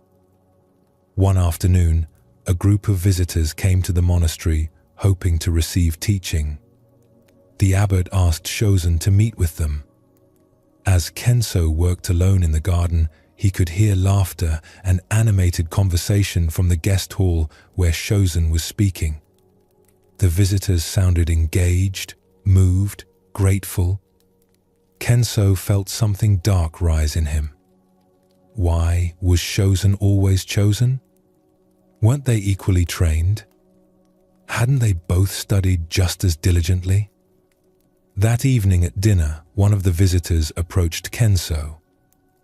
"Your friend Shozen is a remarkable teacher," the visitor said warmly. "You must feel fortunate to practice alongside someone with such gift for expressing the Dharma." Kenso smiled and nodded, but inside he felt a sharp pain. Fortunate to practice alongside Shozen? As if Shozen was the real practitioner and Kenso was just there. Just fortunate to be near someone actually worthy of attention. Over the following weeks, Kenso became increasingly aware of the ways Shozen received recognition while he did not. When visitors praised the monastery's beautiful calligraphy, they meant Shozen's work. When monks spoke admiringly of someone's understanding, they were talking about Shozen. Even in casual moments, Kenso noticed how others gravitated towards Shozen, how conversations became more animated when Shozen joined them. Kenso tried to push these observations away. He knew comparison was problematic. He knew attachment to recognition was a trap. But knowing this didn't stop the feelings from arising. If anything, feeling jealous made him feel worse, because now he was failing at practice too. Not only was he less gifted than Shozen, he was also more petty, more caught up in ego. One morning, Kenso was working in the garden when the abbot, Master Daido, came to sit nearby. They worked in silence for a while, Kenso weeding around the stone path, the master simply sitting on a bench watching the morning light. After some time, Master Daido spoke. "Kenso, I've noticed something troubling in you lately. A heaviness. Would you like to speak about it?" Kenzo felt his face grow warm. He didn't want to admit what he was feeling.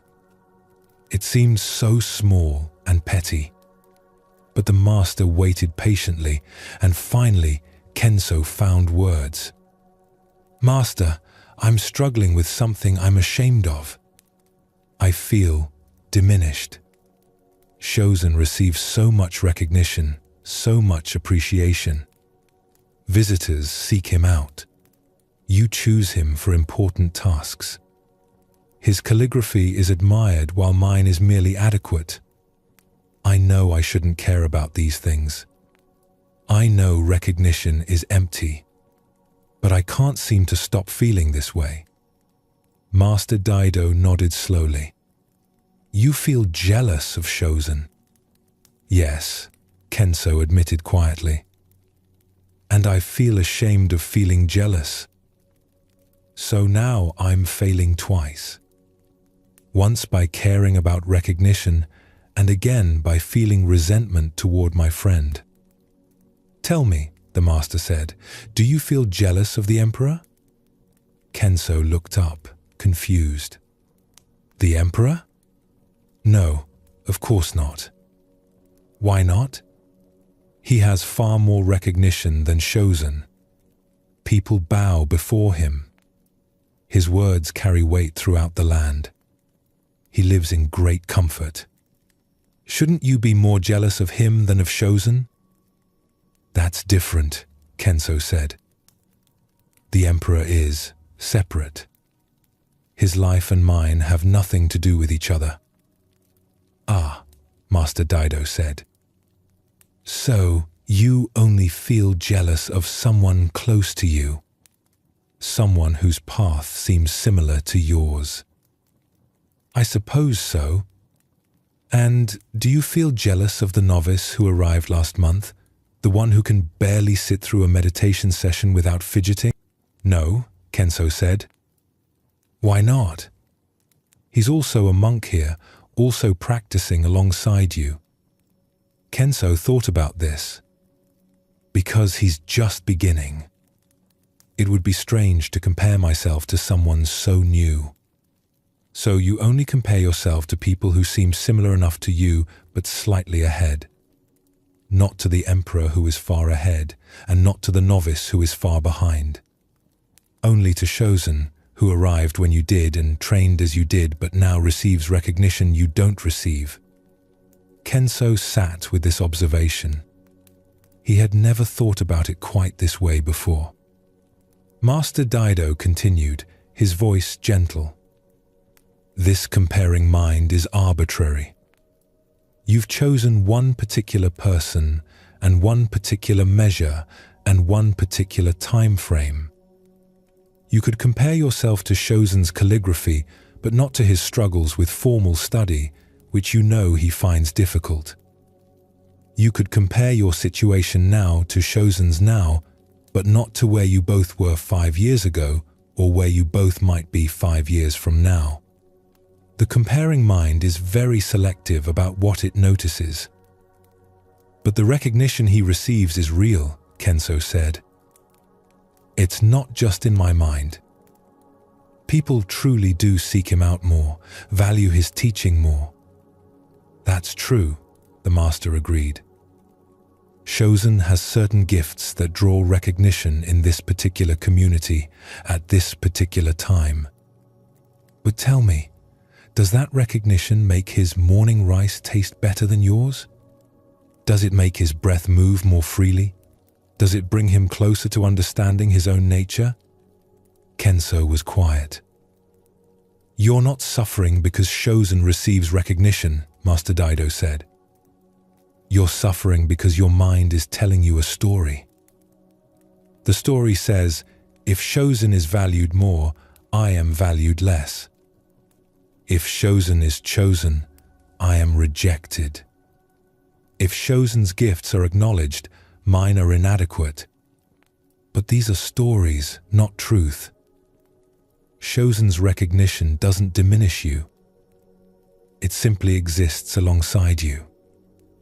But how do I stop feeling this way? Kenso asked.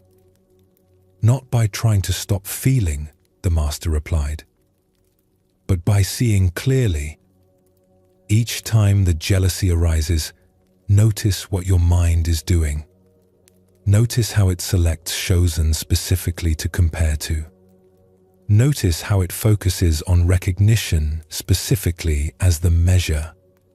Notice how it creates a story that you're failing. And ask yourself, is this story true, or is it just one way of seeing things? Over the following months, Kenso practiced this noticing. Each time he felt that familiar tightness when Shozen was praised or chosen, he would pause. He would notice his mind creating a comparison. He would observe how arbitrary that comparison was. He compared himself to Shozen, but not to countless other monks. He focused on public recognition, but not on private understanding. He measured himself at this moment, but not across the arc of a whole life. Slowly, something began to shift.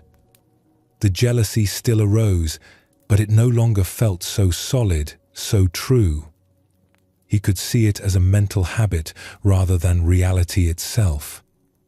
And in seeing it clearly, its power over him loosened. One day, a group of visitors came specifically requesting calligraphy from Shozen. Kenso felt the old tightness begin to rise. But then he noticed what his mind was doing. It was creating a story. Shozen is valued, therefore I am not valued.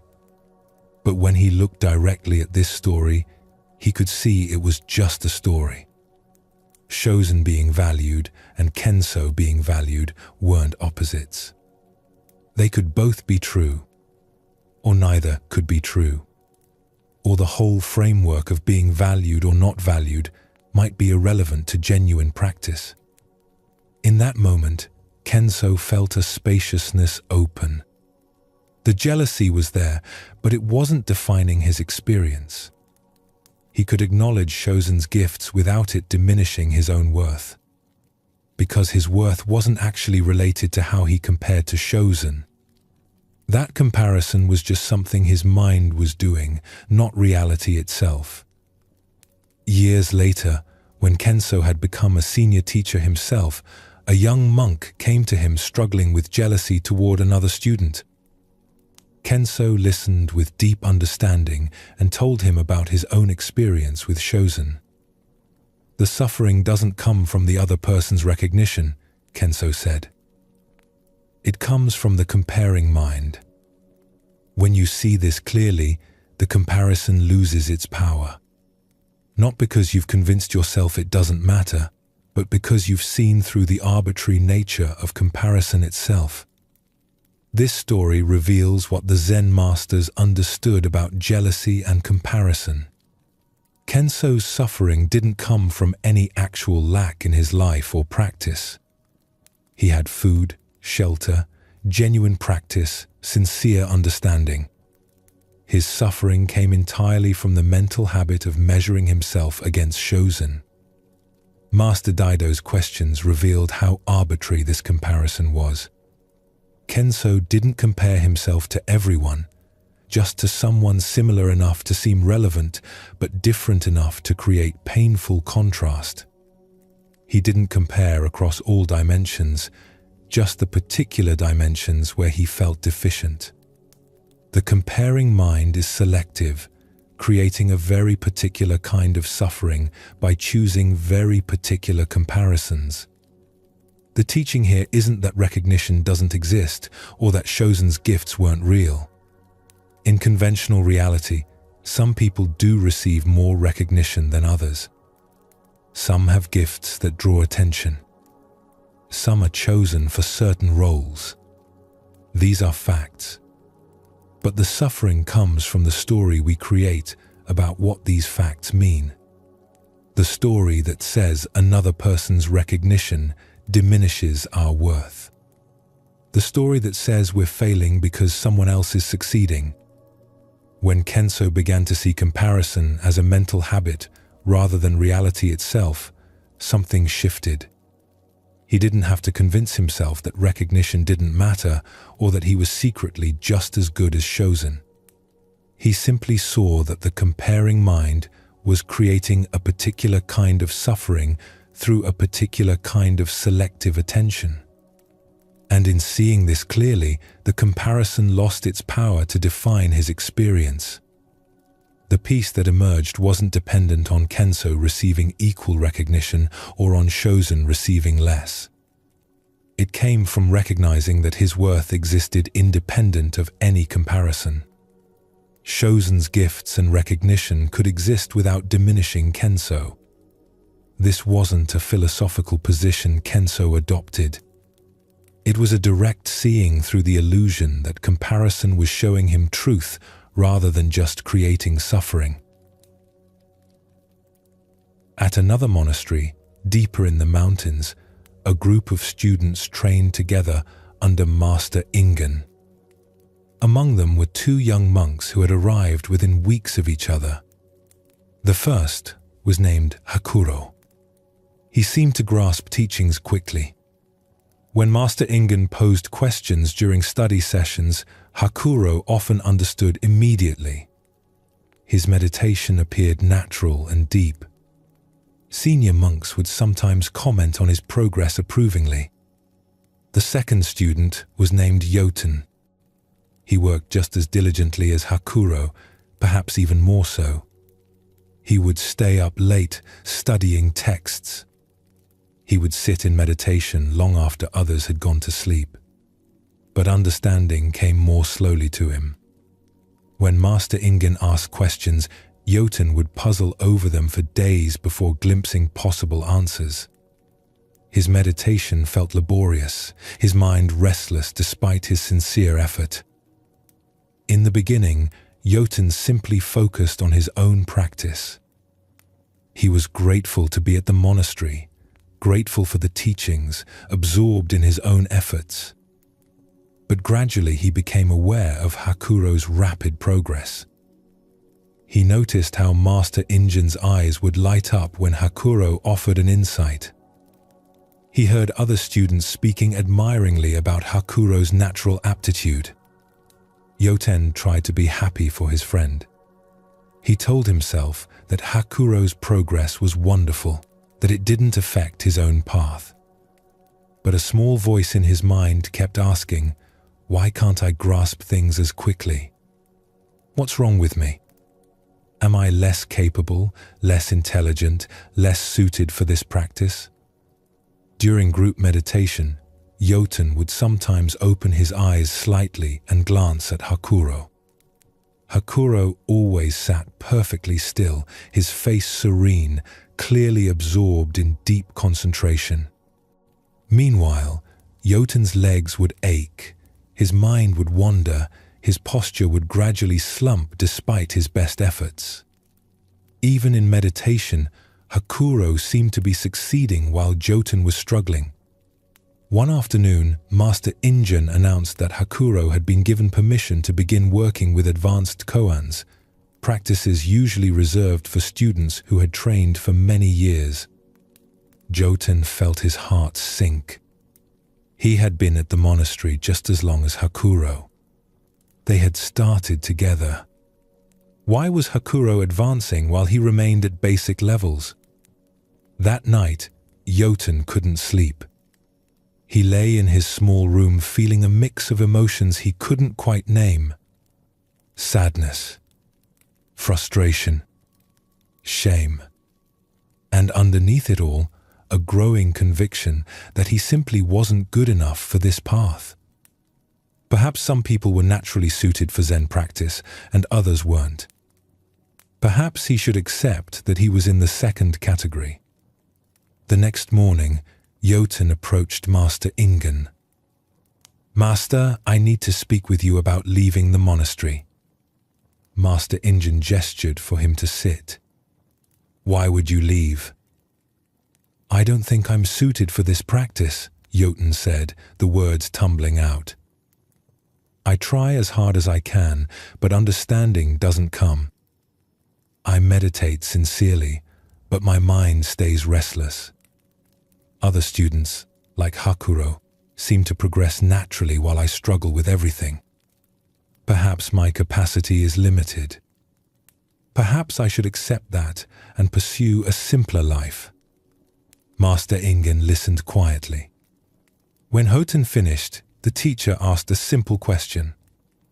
"Why are you comparing yourself to Hakuro?" The question caught Jotun off guard. "Because we started at the same time. We're at the same stage of life. It seems natural to notice his progress compared to mine." "Natural," Master Ingen repeated. "Tell me, do you compare your progress to that of Master Banzan, the renowned teacher who lives in the capital?" "No, of course not. He's a great master." "Why not?" "He also practices Zen. Shouldn't you measure yourself against him?" "That would be ridiculous. He's been practicing for 40 years. He's achieved deep realization. So you only compare yourself to people at roughly your same stage," Master Ingen observed. "But tell me, there's a novice who arrived last month who can barely sit still for 10 minutes. Do you compare yourself to him?" "No," Jotun said. "Why not?" "Because he's just beginning." "Ah," Master Ingen said. "So you compare yourself only to people who are similar enough to seem relevant, but ahead enough to make you feel inadequate. That's a very specific choice your mind is making." Jotun sat with this. "And why do you compare on the dimension of speed?" The master continued. "Why not compare on the dimension of effort? You work harder than most students here. Why not compare on sincerity? Your dedication is genuine and deep. Why not compare on humility? You're less arrogant than many who progress quickly. I suppose I focus on the areas where I'm lacking," Jotun said quietly. "Yes," Master Ingen said. "The comparing mind is very selective. It chooses particular people and particular measures specifically to create suffering. You could compare yourself to students who progress more slowly and feel superior. You could compare yourself across dimensions where you excel and feel satisfied. But instead, your mind chooses the exact comparison that creates the most pain." He paused, then asked, "Have you noticed that Hakuro struggles with something you don't?" Jotun looked up, surprised. "What do you mean?" "Hakuro grasps concepts quickly, yes. But he has difficulty with simple presence. His mind is always jumping ahead, always grasping for the next insight. During work practice, he's often distracted, thinking about teachings rather than being present to his tasks.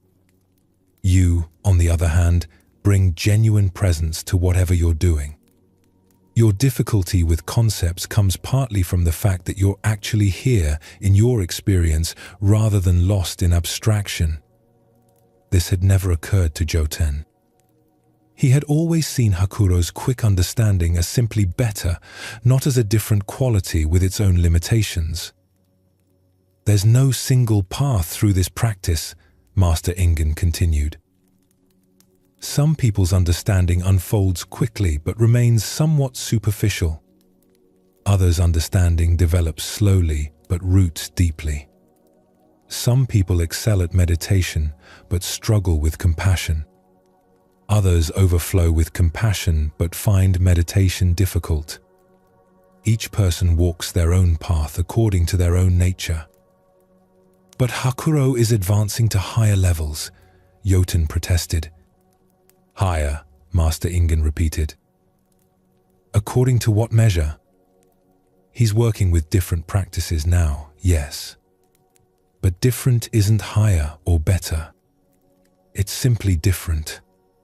You're comparing your inside experience to his outside appearance and calling it truth. Over the following weeks, Jotun tried to practice what Master Ingen had pointed toward. Each time he noticed himself comparing to Hakuro, he would pause.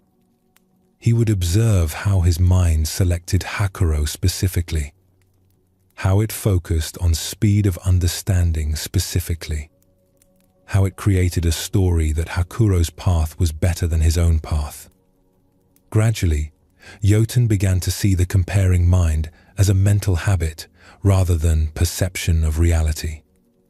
He still noticed Hakuro's quick understanding, but he stopped making it mean something about his own worth or capacity. They were simply two people with different qualities walking different paths.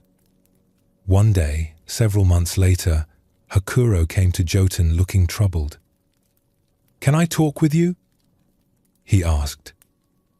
They walked together in the garden. Hakuro was quiet for a while, then finally spoke. "I've been advancing through different practices, working with complex koans, receiving recognition from the master. But lately I've been feeling empty, like I'm collecting understandings without actually transforming. I watch you during work practice, how present you are, how genuine. I watch you with new students, how patient and kind.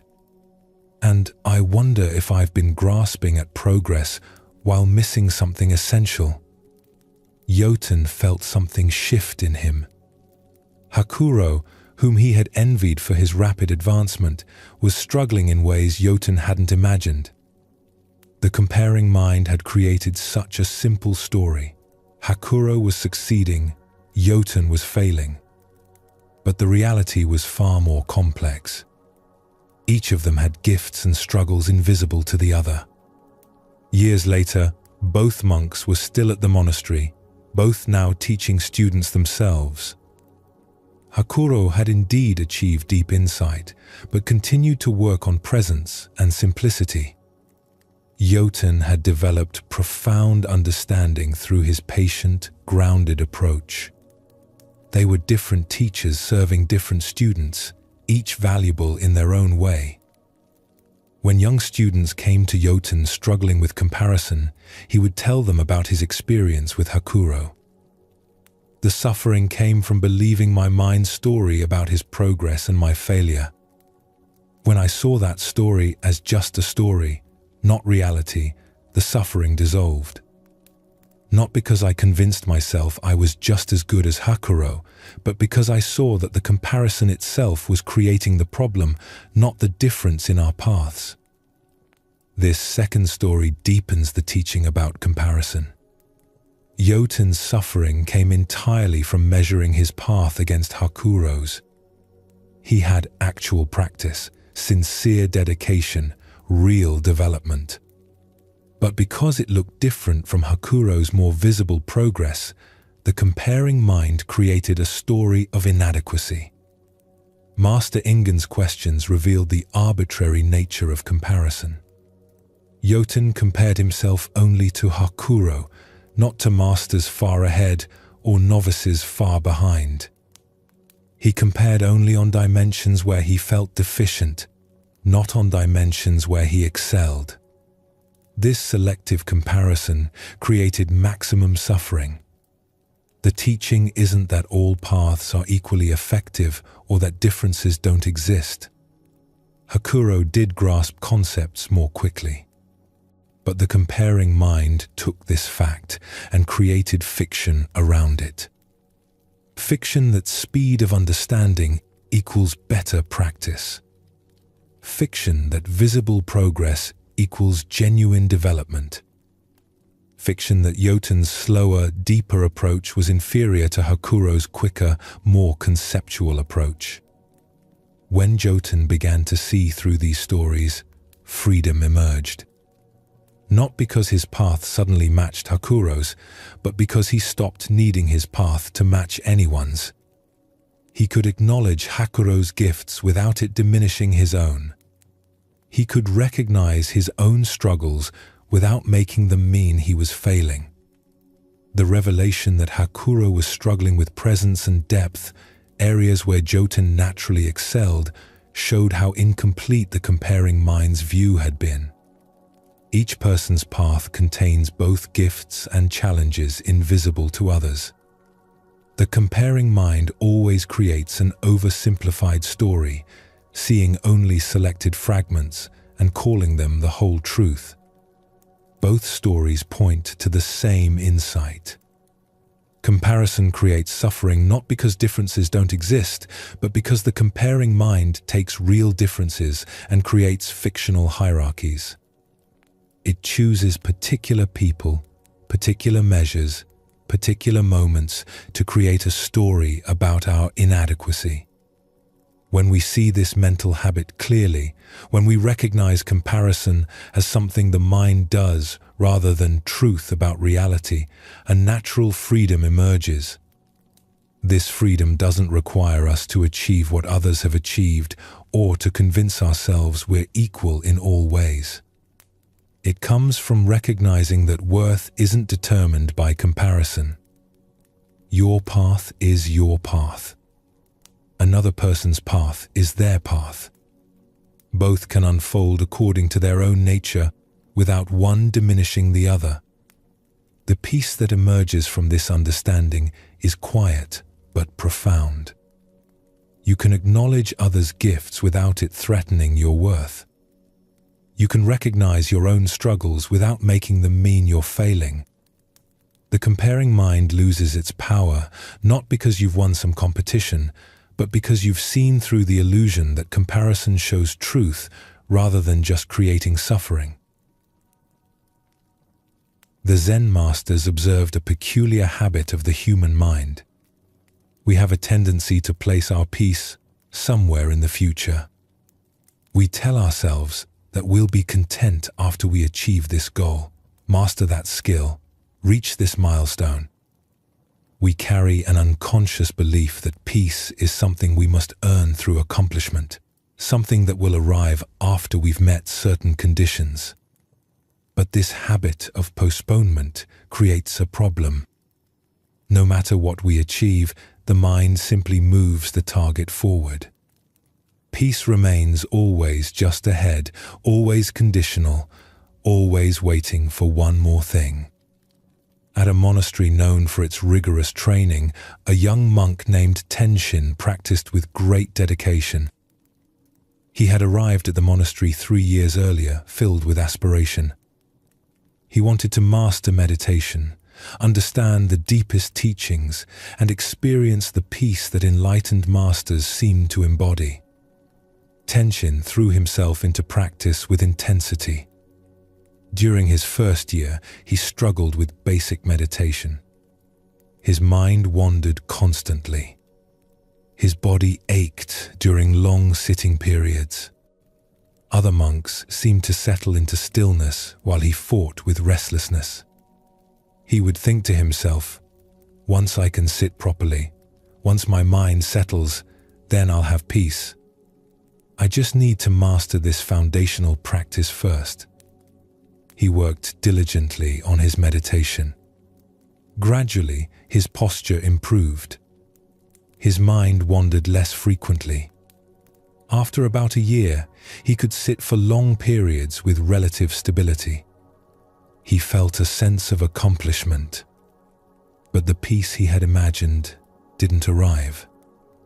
Instead, his mind simply identified the next obstacle. "Now I need to understand the teachings more deeply," he thought.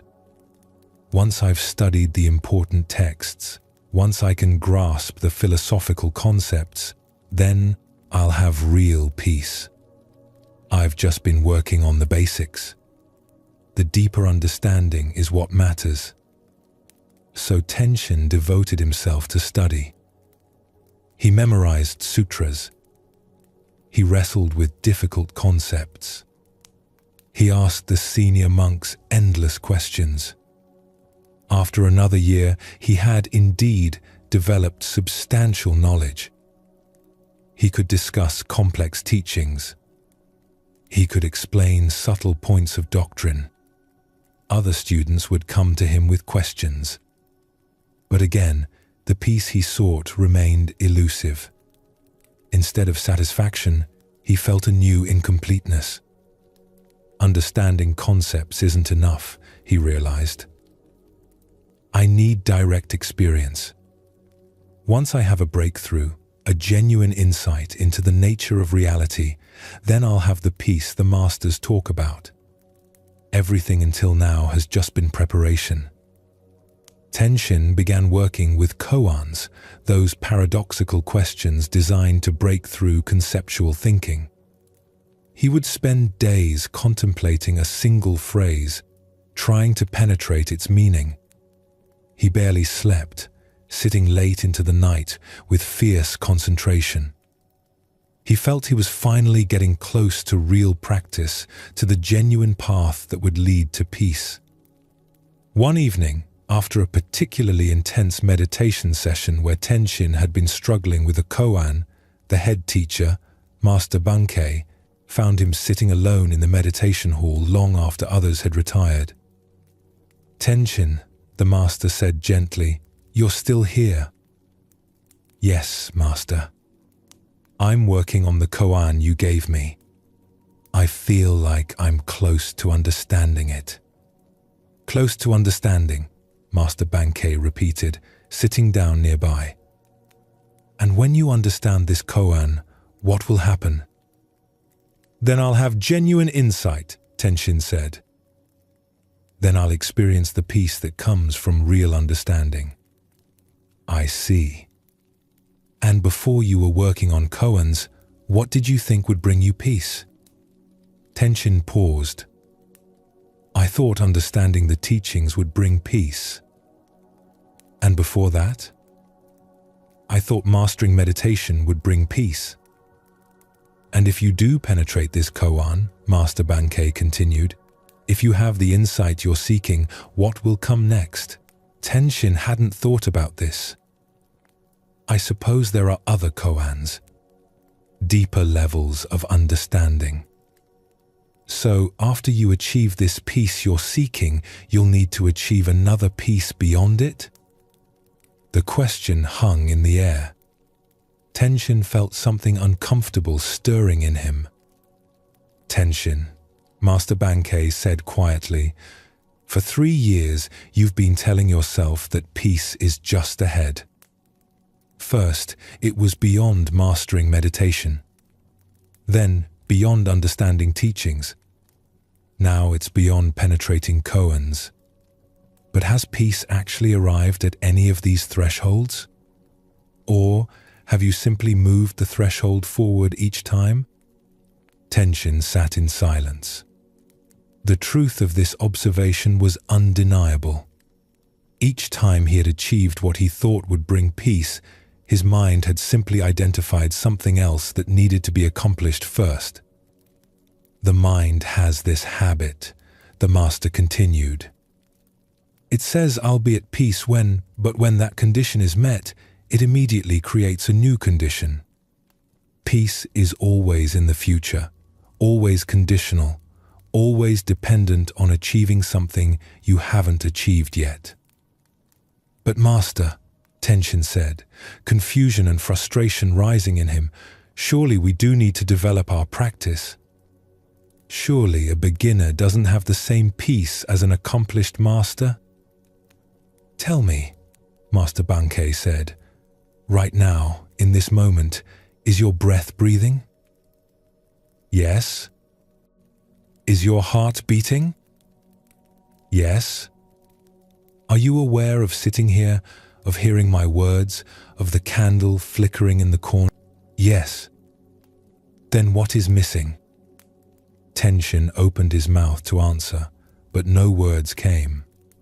What was missing? In this actual moment, was something missing? Or was his mind simply insisting that something should be different, that he should be different, before he could allow himself to be at peace?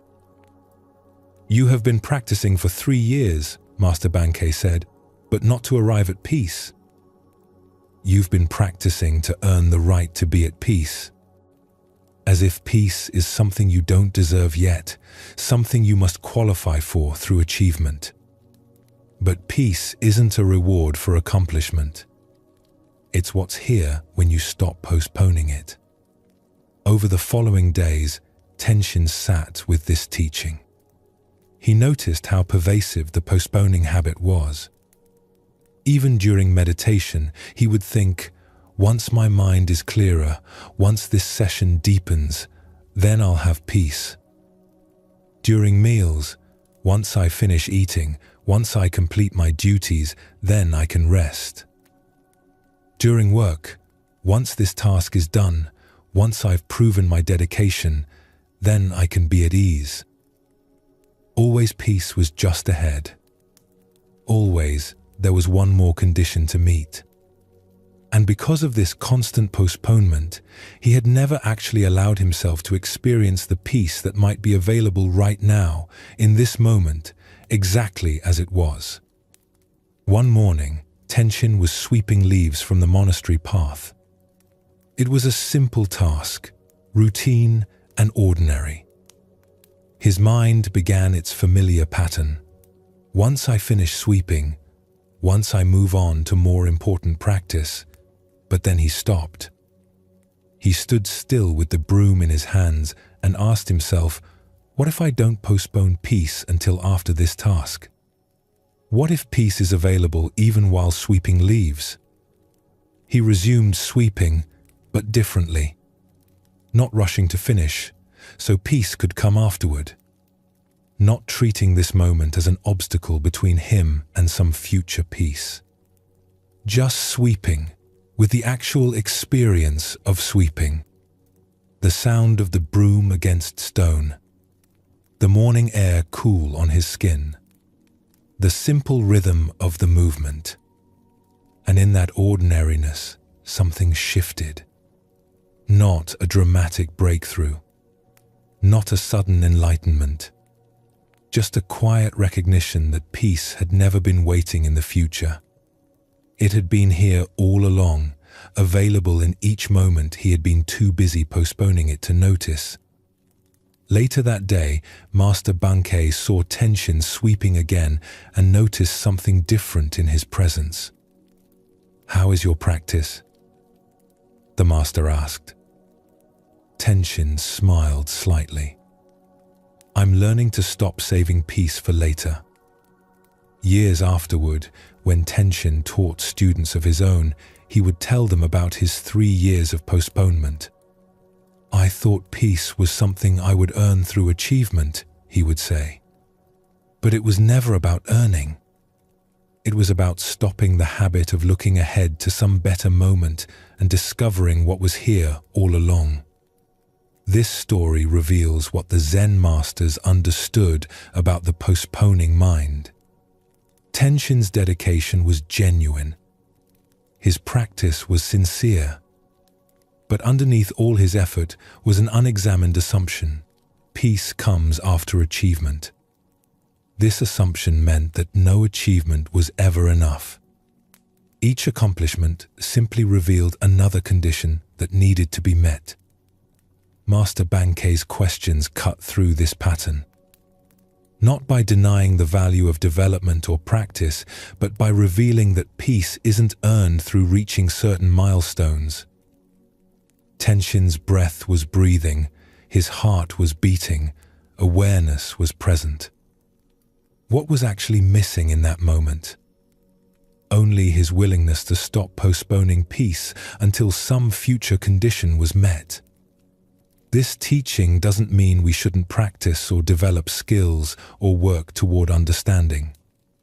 It means recognizing that the peace we seek isn't waiting at the end of development. It's available now, in the midst of practice, exactly as we are. When we stop treating this moment as just a stepping stone to some better future moment, we discover that peace was never actually absent. We were just too busy looking ahead to notice it. In a prosperous trading town, there lived a merchant named Yasuhiro. From a young age, he had been driven by a vision of success. He would work hard, build his business, and eventually achieve the comfortable, peaceful life he imagined. That vision kept him going through long days and difficult challenges.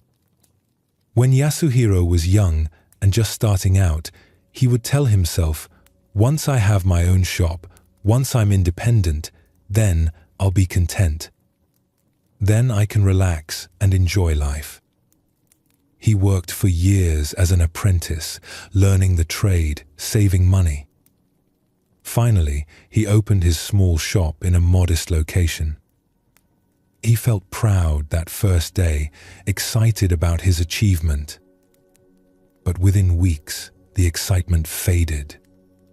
The shop was small and poorly located. Customers were few. He found himself thinking, "This isn't enough. Once I have a better shop in a better location, once business is more stable, then I'll have the peace I'm working toward." So he worked harder. He took on extra work. He saved aggressively. After 5 years, he was able to move to a better location, a busier street where people would see his goods. Surely this was the threshold. Surely now he could feel satisfied. But again, after the initial excitement faded, he noticed limitations. His goods were ordinary. To really succeed, he needed to stock finer items, attract wealthier customers. "Once I'm dealing in high-quality goods," he thought, "once I have a reputation for excellence, then I'll have achieved what I set out to achieve." More years passed. Yasuhiro worked relentlessly. He built relationships with suppliers. He developed an eye for quality. Gradually, his reputation grew. Wealthy customers began seeking him out. His income increased substantially. He was able to move to a larger shop, hire assistants, expand his inventory. By this time, Yasuhiro was in his 40s. He had achieved far more than he had dreamed of when he first started. Yet, the peaceful satisfaction he had imagined still eluded him. Instead, he found himself thinking, "I need to secure my position. I need to expand to multiple locations, build something that will last, create real wealth." His wife, Suki, watched this pattern with growing concern. They had enough wealth now to live comfortably. Their children were healthy. They had a beautiful home. Yet, Yasuhiro was always restless, always focused on the next expansion, always working. One evening, Suki asked him directly, "Yasuhiro, when will it be enough? When will you allow yourself to rest?" "Soon," he said, as he always did. "Once I establish the second shop, once I secure our financial future, then I can relax. I'm doing this for us, for our security." But Suki could see what he couldn't. The goalpost kept moving. Each achievement simply revealed another goal beyond it. The peace he was working toward wasn't getting closer. It was remaining always just out of reach. Years continued to pass. Yasuhiro achieved his second shop, then a third. He became one of the most successful merchants in the town. People respected him.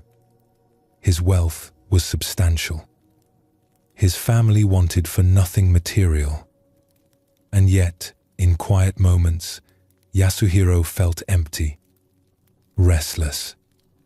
He would lie awake at night thinking about business concerns, about potential expansions, about protecting what he had built. The peace he had been working toward for decades remained elusive. One day, a traveling monk stopped at Yasuhiro's shop. The monk had nothing, just his bowl and his walking staff. Yet something about his presence caught Yasuhiro's attention. The monk moved with unhurried ease. His face was calm, almost luminous.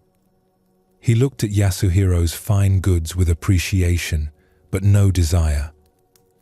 "You have built something impressive," the monk said, looking around the shop. "Thank you," Yasuhiro said. Then, surprising himself, he added, "But I'm not sure it was worth it." The monk looked at him with interest. "What were you hoping it would bring you?" "Peace," Yasuhiro said, the word coming out before he could stop it. "I thought once I had succeeded, once I had built something substantial, I would feel content, at ease.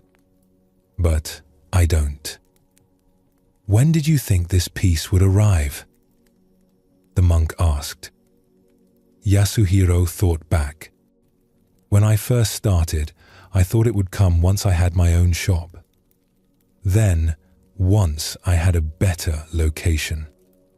Then, once I had a good reputation. Then wealth. Then security. I keep achieving what I thought would bring peace, but it never does." "Perhaps," the monk said gently, "peace was never in those achievements. Perhaps you were looking in the wrong place." "Where else would it be?" Yasuhiro asked, frustration in his voice. "If success doesn't bring peace, what does?" "May I tell you what I've learned?" the monk asked. When Yasuhiro nodded, he continued, "I used to be like you. I thought peace was something I would find after I had achieved certain things. But then I lost everything. My family, my home, my position. And in that loss, I discovered something unexpected. The peace I had been seeking wasn't in having things or achieving things. It was in stopping the search for it." "That makes no sense," Yasuhiro said. "Doesn't it?" the monk replied. "You've achieved nearly everything you set out to achieve. You have wealth, success, respect. Yet the peace you sought isn't here. Maybe peace was never in the achievements. Maybe it was in the habit of looking ahead to achievements that prevented you from experiencing peace in any moment along the way." The monk prepared to leave, then turned back.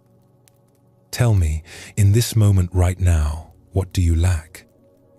Not in your business plans, not in your future security. Right now, in this breath, what is actually missing?" After the monk left, Yasuhiro couldn't stop thinking about that question. What did he lack right now? His body was healthy. His family was well. His basic needs were abundantly met. The shop was quiet at the moment, peaceful even. So what was missing? Only his willingness to be at peace without first achieving something more.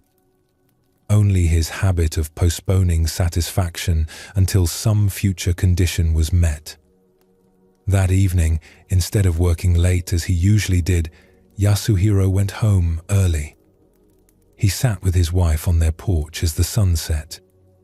He tried something he hadn't done in years. He let himself be there, just there, without his mind racing ahead to tomorrow's concerns. "What's wrong?" Suki asked, noticing the unusual stillness in him. "Nothing's wrong," Yasuhiro said slowly. "That's what I'm realizing.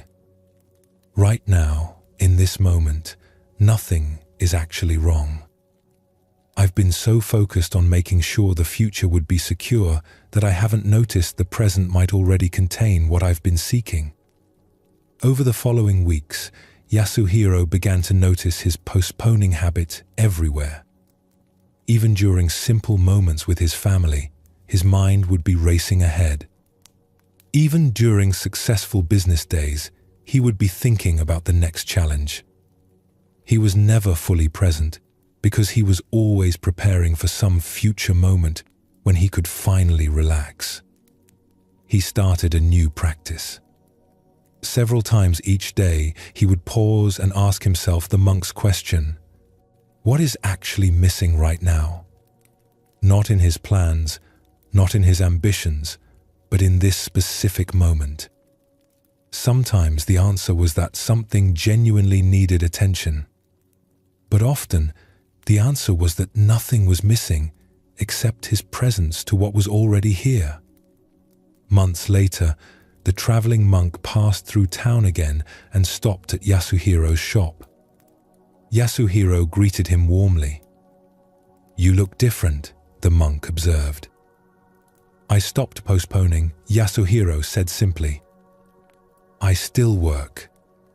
I still maintain my business. But I'm not saving peace for someday anymore. I'm finding it in the ordinary moments I used to think were just obstacles between me and some better future." The monk smiled. "You've discovered what many people work their whole lives without finding. Peace was never in the achievement. It was always here, waiting for you to stop looking beyond it." This story shows how the postponing mind can persist even through genuine achievement. Yasuhiro accomplished everything he set out to accomplish. Yet, each achievement failed to deliver the peace he expected because peace was never in the achievements themselves. It was in the habit of always looking ahead that prevented him from experiencing satisfaction in any present moment. The traveling monk's question was essential. What is actually missing right now? Not in the future, not in our plans and ambitions, but in this specific moment. Often, when we ask this honestly, we discover that what's missing is only our willingness to stop postponing peace until conditions are different. This doesn't mean we shouldn't work toward goals or try to improve our circumstances. Yasuhiro continued running his business, but he stopped treating every present moment as merely a stepping stone to some better future moment. He learned to find the peace he sought not after achievement, but within the ordinary moments he had been rushing through for decades. Both stories reveal the same pattern. Whether we're postponing peace until spiritual achievement or material success, the mechanism is the same. The mind says, "I'll be at peace when," and then moves the target each time a condition is met. This habit can continue indefinitely, keeping peace always just out of reach. The freedom comes not from achieving enough to finally deserve peace, but from seeing through the postponing habit itself. Peace doesn't require perfect conditions, complete understanding, or total success. It's available now in whatever moment we stop insisting it should be somewhere else. When tension stopped postponing peace until after he mastered each level of practice, he discovered it had been available all along in the simple experience of sweeping leaves. When Yasuhiro stopped postponing peace until after each business goal was achieved, he found it in ordinary evening moments with his wife. Neither had to become different or achieve more. They simply had to stop treating this moment as insufficient. This is what the Zen masters pointed toward. Not that development doesn't happen or that achievement doesn't matter, but that peace isn't waiting at the end of development or achievement. It's here when we stop the habit of looking beyond where we are. The Zen masters noticed something about our search for peace. We often believe it exists in certain places and not in others. We think if we could just get away from difficult circumstances, if we could just find the right environment, then we would finally experience the calm we seek. But this belief creates a problem. It suggests that peace depends on external conditions being just right. And if peace requires perfect conditions, it remains forever fragile, always threatened by the next change in circumstances. A monk named Gensho had been practicing at a large monastery for 5 years. The monastery was active and crowded. Over 100 monks lived there, practicing together, working together, eating together. The meditation hall was always full. The work periods were noisy with activity. Meals were communal and sometimes chaotic. Even sleep was shared, with monks sleeping in large common rooms. Gensho found it increasingly difficult to settle his mind amid all this activity. During meditation, he would hear other monks shifting, coughing, breathing. During work periods, conversations and laughter would distract him.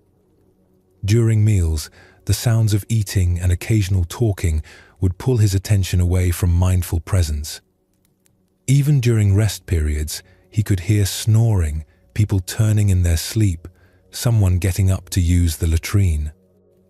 He began to feel that the environment itself was preventing his practice from deepening. How could he find genuine peace in such constant stimulation? He would think about monks who practiced in quiet mountain hermitages, sitting alone in silence, undisturbed by crowds and noise. That must be where real practice happened. That must be the environment needed for true peace. Gensho spoke to his teacher, Master Tangen, about his frustration. "Master, I feel my practice is being held back by all the activity here. I meditate, but people make noise. I try to work mindfully, but others distract me. I seek quiet, but this monastery is never quiet. I think I need to practice in a more suitable environment." Master Tangen listened carefully. "Where would you like to go?" "I've heard of a hermitage high in the mountains, a day's walk from here. Only 3 or 4 monks live there. It's said to be very quiet, very simple. I think that's the kind of place where I could finally deepen my practice." "You think peace is waiting for you in that hermitage?" Master Tangen asked. "I think I would have a much better chance of finding peace there than here," Gensho replied. To Gensho's surprise, Master Tangen nodded. "You may go. Take 1 month at the hermitage. See what you discover." Gensho felt grateful and excited. Finally, he would have the conditions he needed. Finally, he could practice without constant disturbance. The journey to the hermitage took a full day of walking up steep mountain paths. When Gensho arrived in the evening, exhausted from the climb, he found exactly what he had imagined. A small, simple building surrounded by forest. No crowds, no noise except birds and wind in the trees. The few monks there greeted him quietly and showed him to a small room, his own room, where he could sleep alone.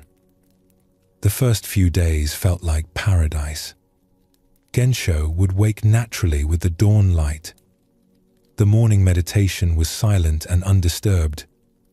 No one coughed or shifted. No sounds, but the occasional bird call. During work, which consisted mainly of tending a small garden and maintaining the building, there was no chatter or distraction. Meals were eaten in complete silence. Even the sounds of eating were minimal with so few people.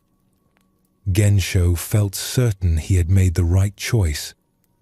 This was clearly a better environment for practice. His mind would surely settle now. But after about a week, something unexpected began to happen. Without the external distractions of the monastery, Gensho became intensely aware of his own internal noise. His mind seemed even more restless than before. Thoughts arose constantly. Memories, plans, judgments, fantasies. Without external activity to blame for his distraction, he couldn't avoid noticing that his mind itself was creating disturbance. During the quiet meditation sessions, instead of settling into peace, Gensho found himself overwhelmed by the volume of his own thinking. Every thought seemed louder in the silence. Every mental movement seemed more obvious without external activity to mask it. He tried to push the thoughts away, to force his mind into the quietness that the environment offered. But the harder he tried, the more agitated he became. He had imagined that removing external noise would reveal inner peace. Instead, it revealed inner chaos. After 2 weeks, Gensho was more frustrated than he had been at the crowded monastery. At least there, he could blame his restlessness on the environment. Here, in perfect conditions, he had to face the uncomfortable truth that his lack of peace wasn't caused by external circumstances. It was something in his own mind. One evening, Gensho sat with the hermitage's senior monk, an old teacher named Seiyun. They were drinking tea after the evening meal, and Gensho finally spoke about his struggle. "Elder brother, I came here seeking peace, thinking the quiet environment would help my practice deepen. But I'm more agitated now than I was at the monastery. I don't understand what's wrong." Seiyun smiled gently. "What did you leave behind at the monastery?" "Noise, distraction, crowds, all the things that prevented peace." "And what did you bring with you to the hermitage?" Gensho thought about this. "My practice, my dedication." "Your mind," Seiyun finished. "You brought the same mind that experienced disturbance at the monastery. That mind didn't change just because the location changed." "But the conditions here are so much better," Gensho protested. "Better for what?" Seiyun asked. "Better for noticing what's actually happening in your mind, certainly. But not better for creating peace. Peace isn't created by conditions. It's what remains when we stop fighting with whatever conditions we find." He poured more tea into both their cups. "At the monastery, you blamed your restlessness on external noise. The crowds, the activity, the sounds. These gave you something to point to as the cause of your struggle. Here, in quiet conditions, you can't blame external circumstances anymore. So now, what do you see?" "I see that my mind creates its own noise," Gensho said quietly. "Even in silence, it's not quiet." "Yes," Seiyun said. "And this is valuable to see clearly. Your mind's restlessness wasn't caused by the monastery's noise. The noise simply gave your mind something to attach its restlessness to. Now, without that external noise, you can see that the restlessness was always internal." "So coming here was a mistake?" Gensho asked. "Not at all. You needed to see directly that peace doesn't live in any particular place. If I had told you this at the monastery, you would have continued believing that the right environment would solve your problem. Now you know from experience that peace and place are not connected in the way you imagined." Over the remaining 2 weeks at the hermitage, Gensho stopped trying to use the quiet environment to force peace. Instead, he simply noticed his mind's patterns. The constant thinking, the restless seeking, the judgment about whether his practice was good enough. Without external distractions to blame, these patterns became very clear. Something began to shift. Not because the conditions were perfect, but because Gensho stopped demanding that his mind match the external quietness. He let his mind be as it was, restless and noisy, without the extra layer of resistance that came from thinking it should be different. Paradoxically, as he stopped fighting his mind's activity, it gradually began to settle on its own.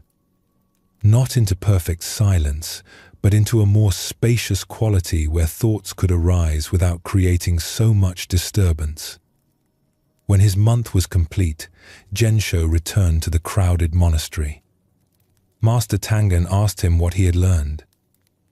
"I learned that I carried my restlessness to the hermitage, just as I'll carry whatever peace I find back here to the monastery. Place matters less than I thought. The mind matters more." Master Tangen smiled. "Now you can practice anywhere." And indeed, Gensho found that the monastery's noise and activity no longer disturbed him in the same way.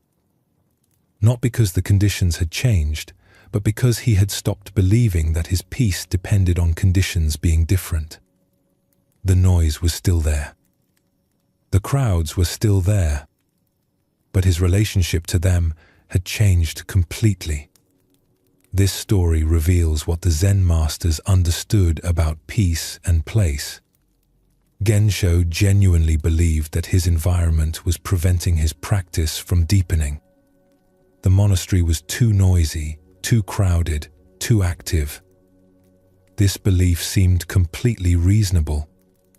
After all, quiet conditions do make certain aspects of practice easier. But the hermitage revealed something crucial. The external noise wasn't creating his inner restlessness. It was simply giving that restlessness something to attach to, something to blame. When the external noise was removed, the inner restlessness remained. In fact, it became more obvious without the convenient excuse of external circumstances. This doesn't mean environment is completely irrelevant. Quiet spaces can support practice in certain ways. But Gensho's mistake was believing that peace lived in the quiet space rather than in his relationship to whatever space he found himself in. He thought peace would arrive once conditions were right. Instead, he discovered that peace emerges when we stop demanding conditions be different than they are. The teaching here isn't that we should never seek quiet or simplicity. It's that we shouldn't mistake temporary relief from external stimulation for genuine peace. True peace doesn't depend on circumstances remaining favorable.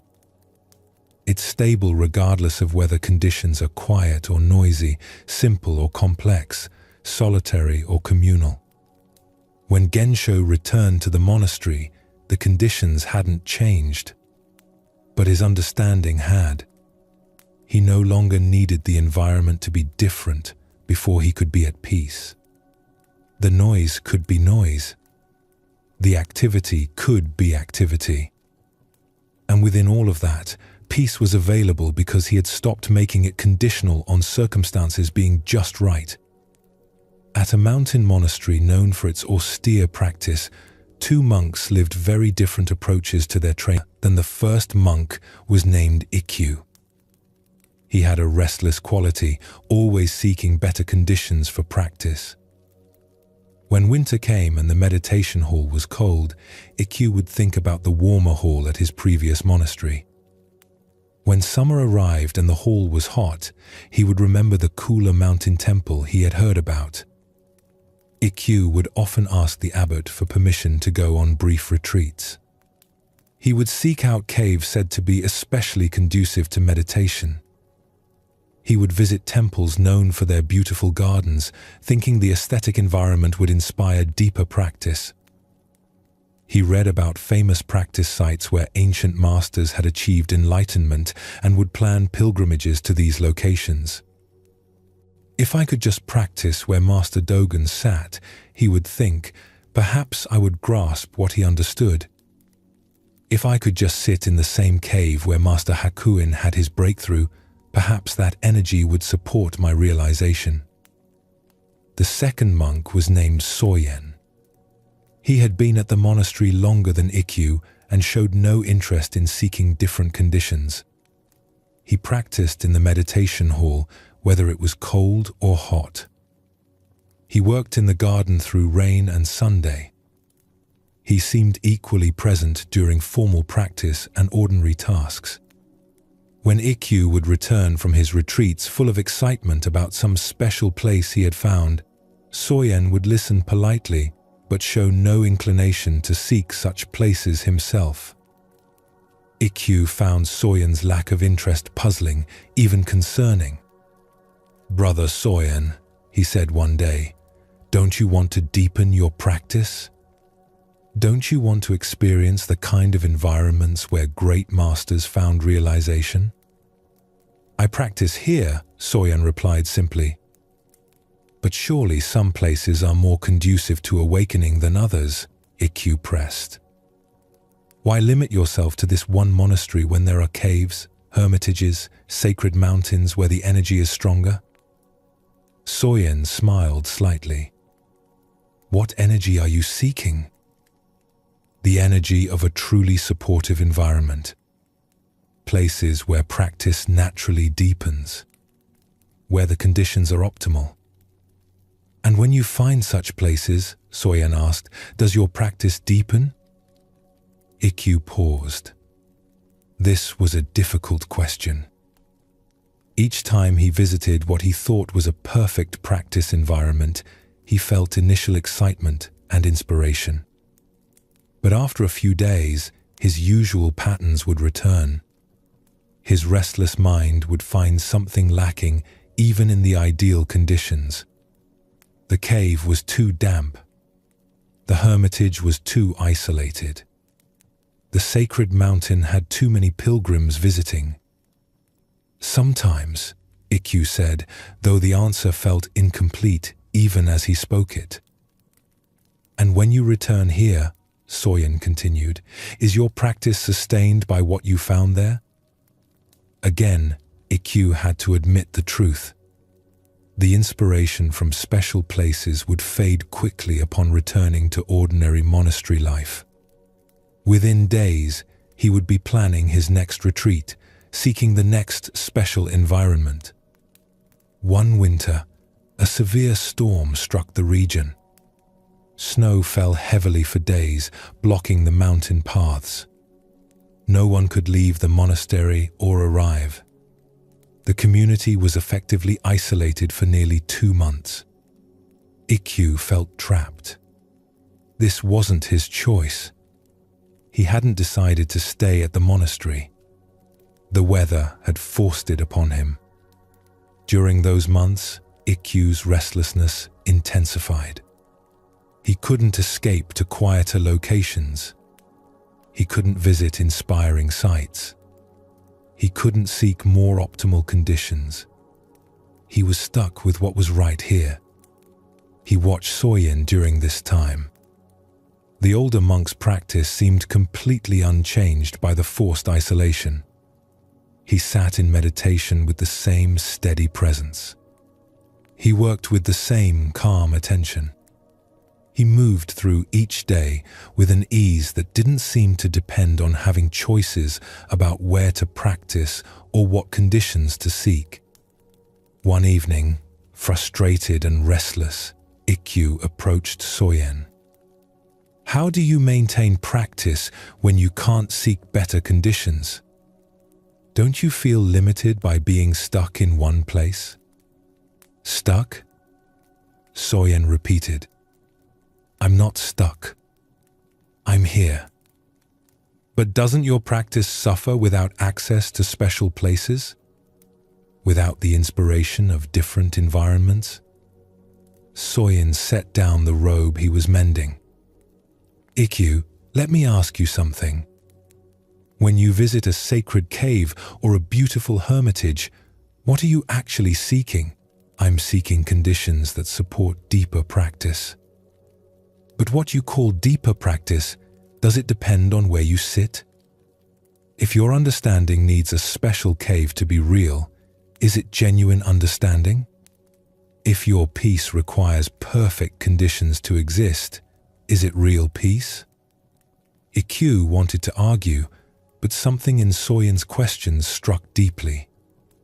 He had been practicing for years, seeking optimal conditions, yet still hadn't found the lasting peace he sought.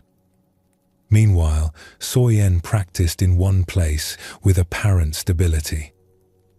"I think," Soyen continued gently, "you're looking for conditions that will create peace for you. But peace isn't created by conditions. It's what's here when we stop demanding conditions be different." "But surely environment matters," Ikkyu said. "Surely a quiet cave is better for practice than a noisy marketplace." "Better for what?" Soyen asked. "A quiet cave might be easier for certain practices. But if your peace depends on having that cave, then you're not really at peace. You're just temporarily free from disturbance. The disturbance will return the moment conditions change." He picked up his mending again. "I practice here not because this is the perfect place, but because this is where I am. The monastery isn't ideal. The hall is too cold in winter, too hot in summer. The food is simple and sometimes bland. The schedule is demanding. But these conditions don't prevent peace. They're just conditions. Peace doesn't depend on them being different." Over the remaining weeks of winter isolation, Ikkyu began to practice differently. Instead of resenting his inability to seek better conditions, he tried to approach the monastery as Soyen did. Not as an obstacle to overcome or a limitation to escape from, but simply as where practice was happening right now. He noticed how much energy he had been spending on seeking and planning. Energy that could have been going into actual practice. He noticed how each place he sought had seemed perfect from a distance, but revealed limitations once he arrived. He noticed that his restlessness wasn't solved by finding better conditions. It simply relocated to the next dissatisfaction. When spring finally came and the paths cleared, Ikkyu had an opportunity to join a group traveling to a famous mountain temple. In the past, he would have eagerly accepted. But something had shifted. He realized he had been using these journeys as a way to avoid practicing with his actual mind in actual conditions. "Thank you," he told the traveling group, "but I'll stay here." Soyen, overhearing this, smiled but said nothing. Years later, when students would come to Ikkyu struggling with their practice environment, he would tell them about his years of seeking perfect conditions. "I spent so much time looking for the right place to practice," he would say. "I thought peace was somewhere else, somewhere better. But peace was here all along, waiting for me to stop seeking it elsewhere."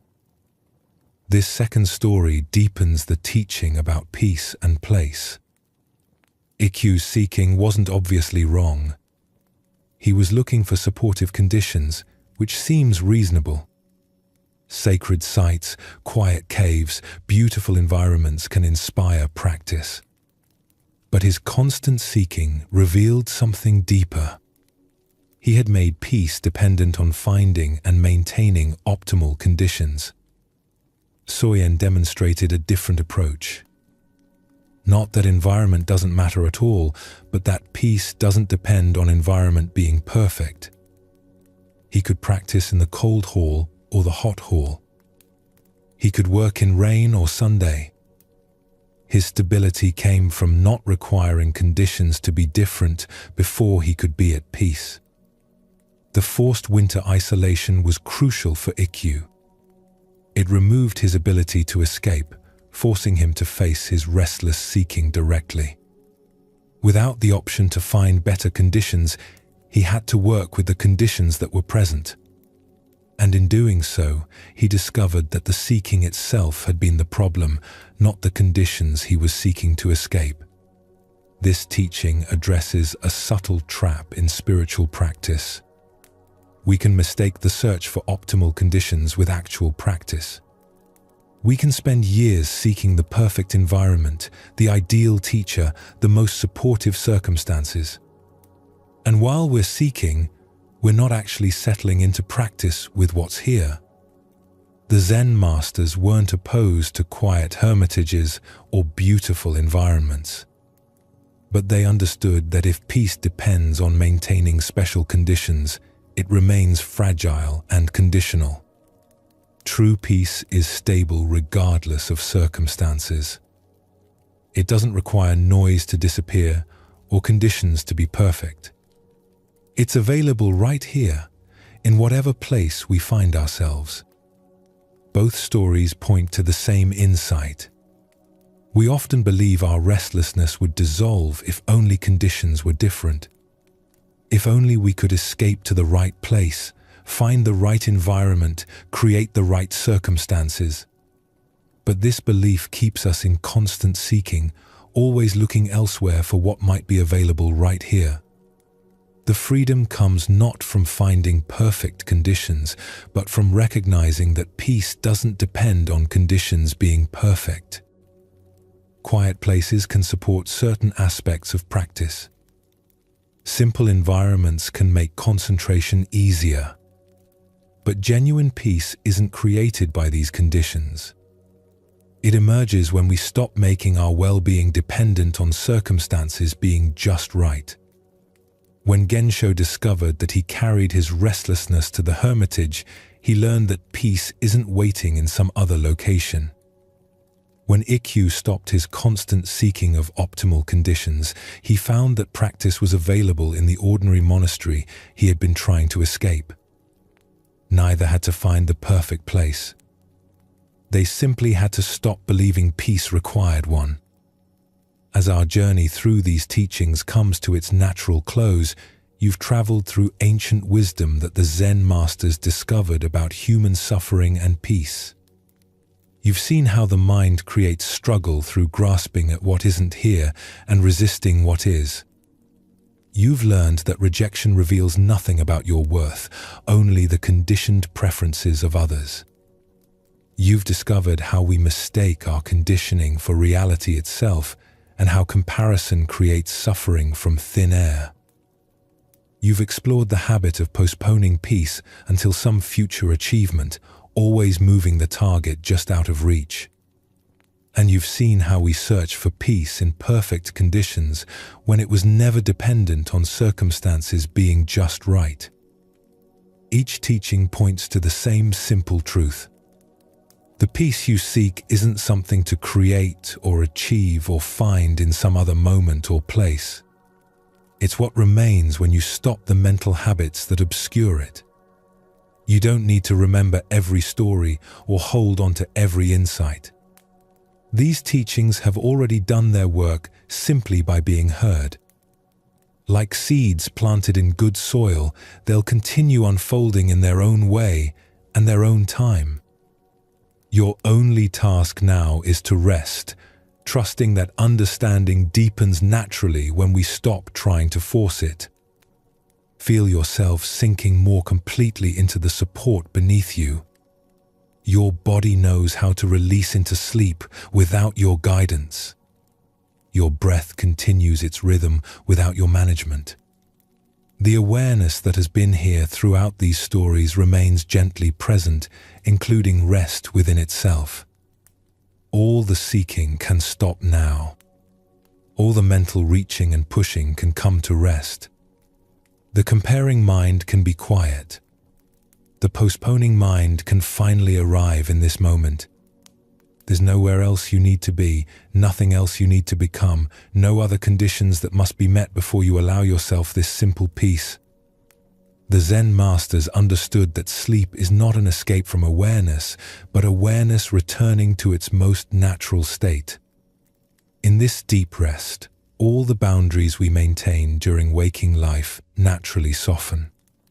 The stories about who we are and who we should be can dissolve for these hours.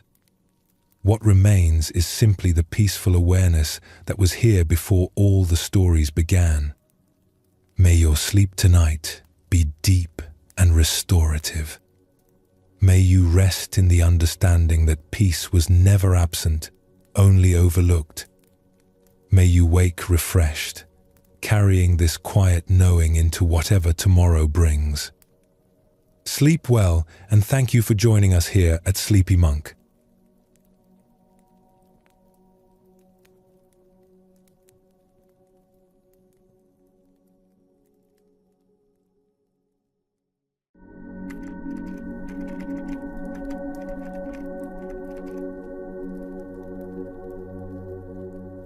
Tonight, we explore one of the most liberating teachings in Zen Buddhism, the teaching of non-attachment. This truth sits at the heart of freedom, showing us how to engage completely with life while holding everything with open hands. Before we begin, feel free to share what time it is and where you're listening from. Non-attachment is not about caring less. It is not about becoming cold or distant. It is about engaging fully with each moment while releasing our grip on how we think things should be. Just listen to these ancient stories and allow this wisdom to settle into you like nourishing rain soaking into earth. Relax. Notice your breathing, which continues on its own without any effort from you. Let's begin this gentle journey together. There is something we do that creates most of our suffering. We take the people we care about and we try to hold them in place. We take our plans and expectations and we demand that reality match them exactly. We take our possessions, our roles, our identities, our opinions, and we grip them so tightly that our hands ache from the holding. This gripping feels necessary. We think if we hold loosely, we will lose everything. We believe that caring means clinging, that loving means grasping, that if we open our hands, everything precious will slip away. So we hold tighter and tighter, thinking this will keep us safe. But the opposite is true. The tighter we hold, the more we suffer. The harder we grasp, the more pain we create. Not because the things we love are painful, but because our grasping itself hurts us. Like holding sand, the tighter we squeeze, the more slips through our fingers. The Buddha taught that attachment is the root of suffering. Not love, not care, not connection, but attachment. The demanding that things be permanent when they are not permanent. The insisting that people stay exactly as they are when people are always changing. The refusing to accept life as it actually unfolds. Non-attachment does not mean we stop caring. It means we stop trying to control. We can love deeply without possessing. We can value something without clutching it. We can hope for outcomes without demanding them. We can hold everything we treasure with open hands, appreciating what is here while it is here, releasing what passes when it passes. Let us explore a story that reveals this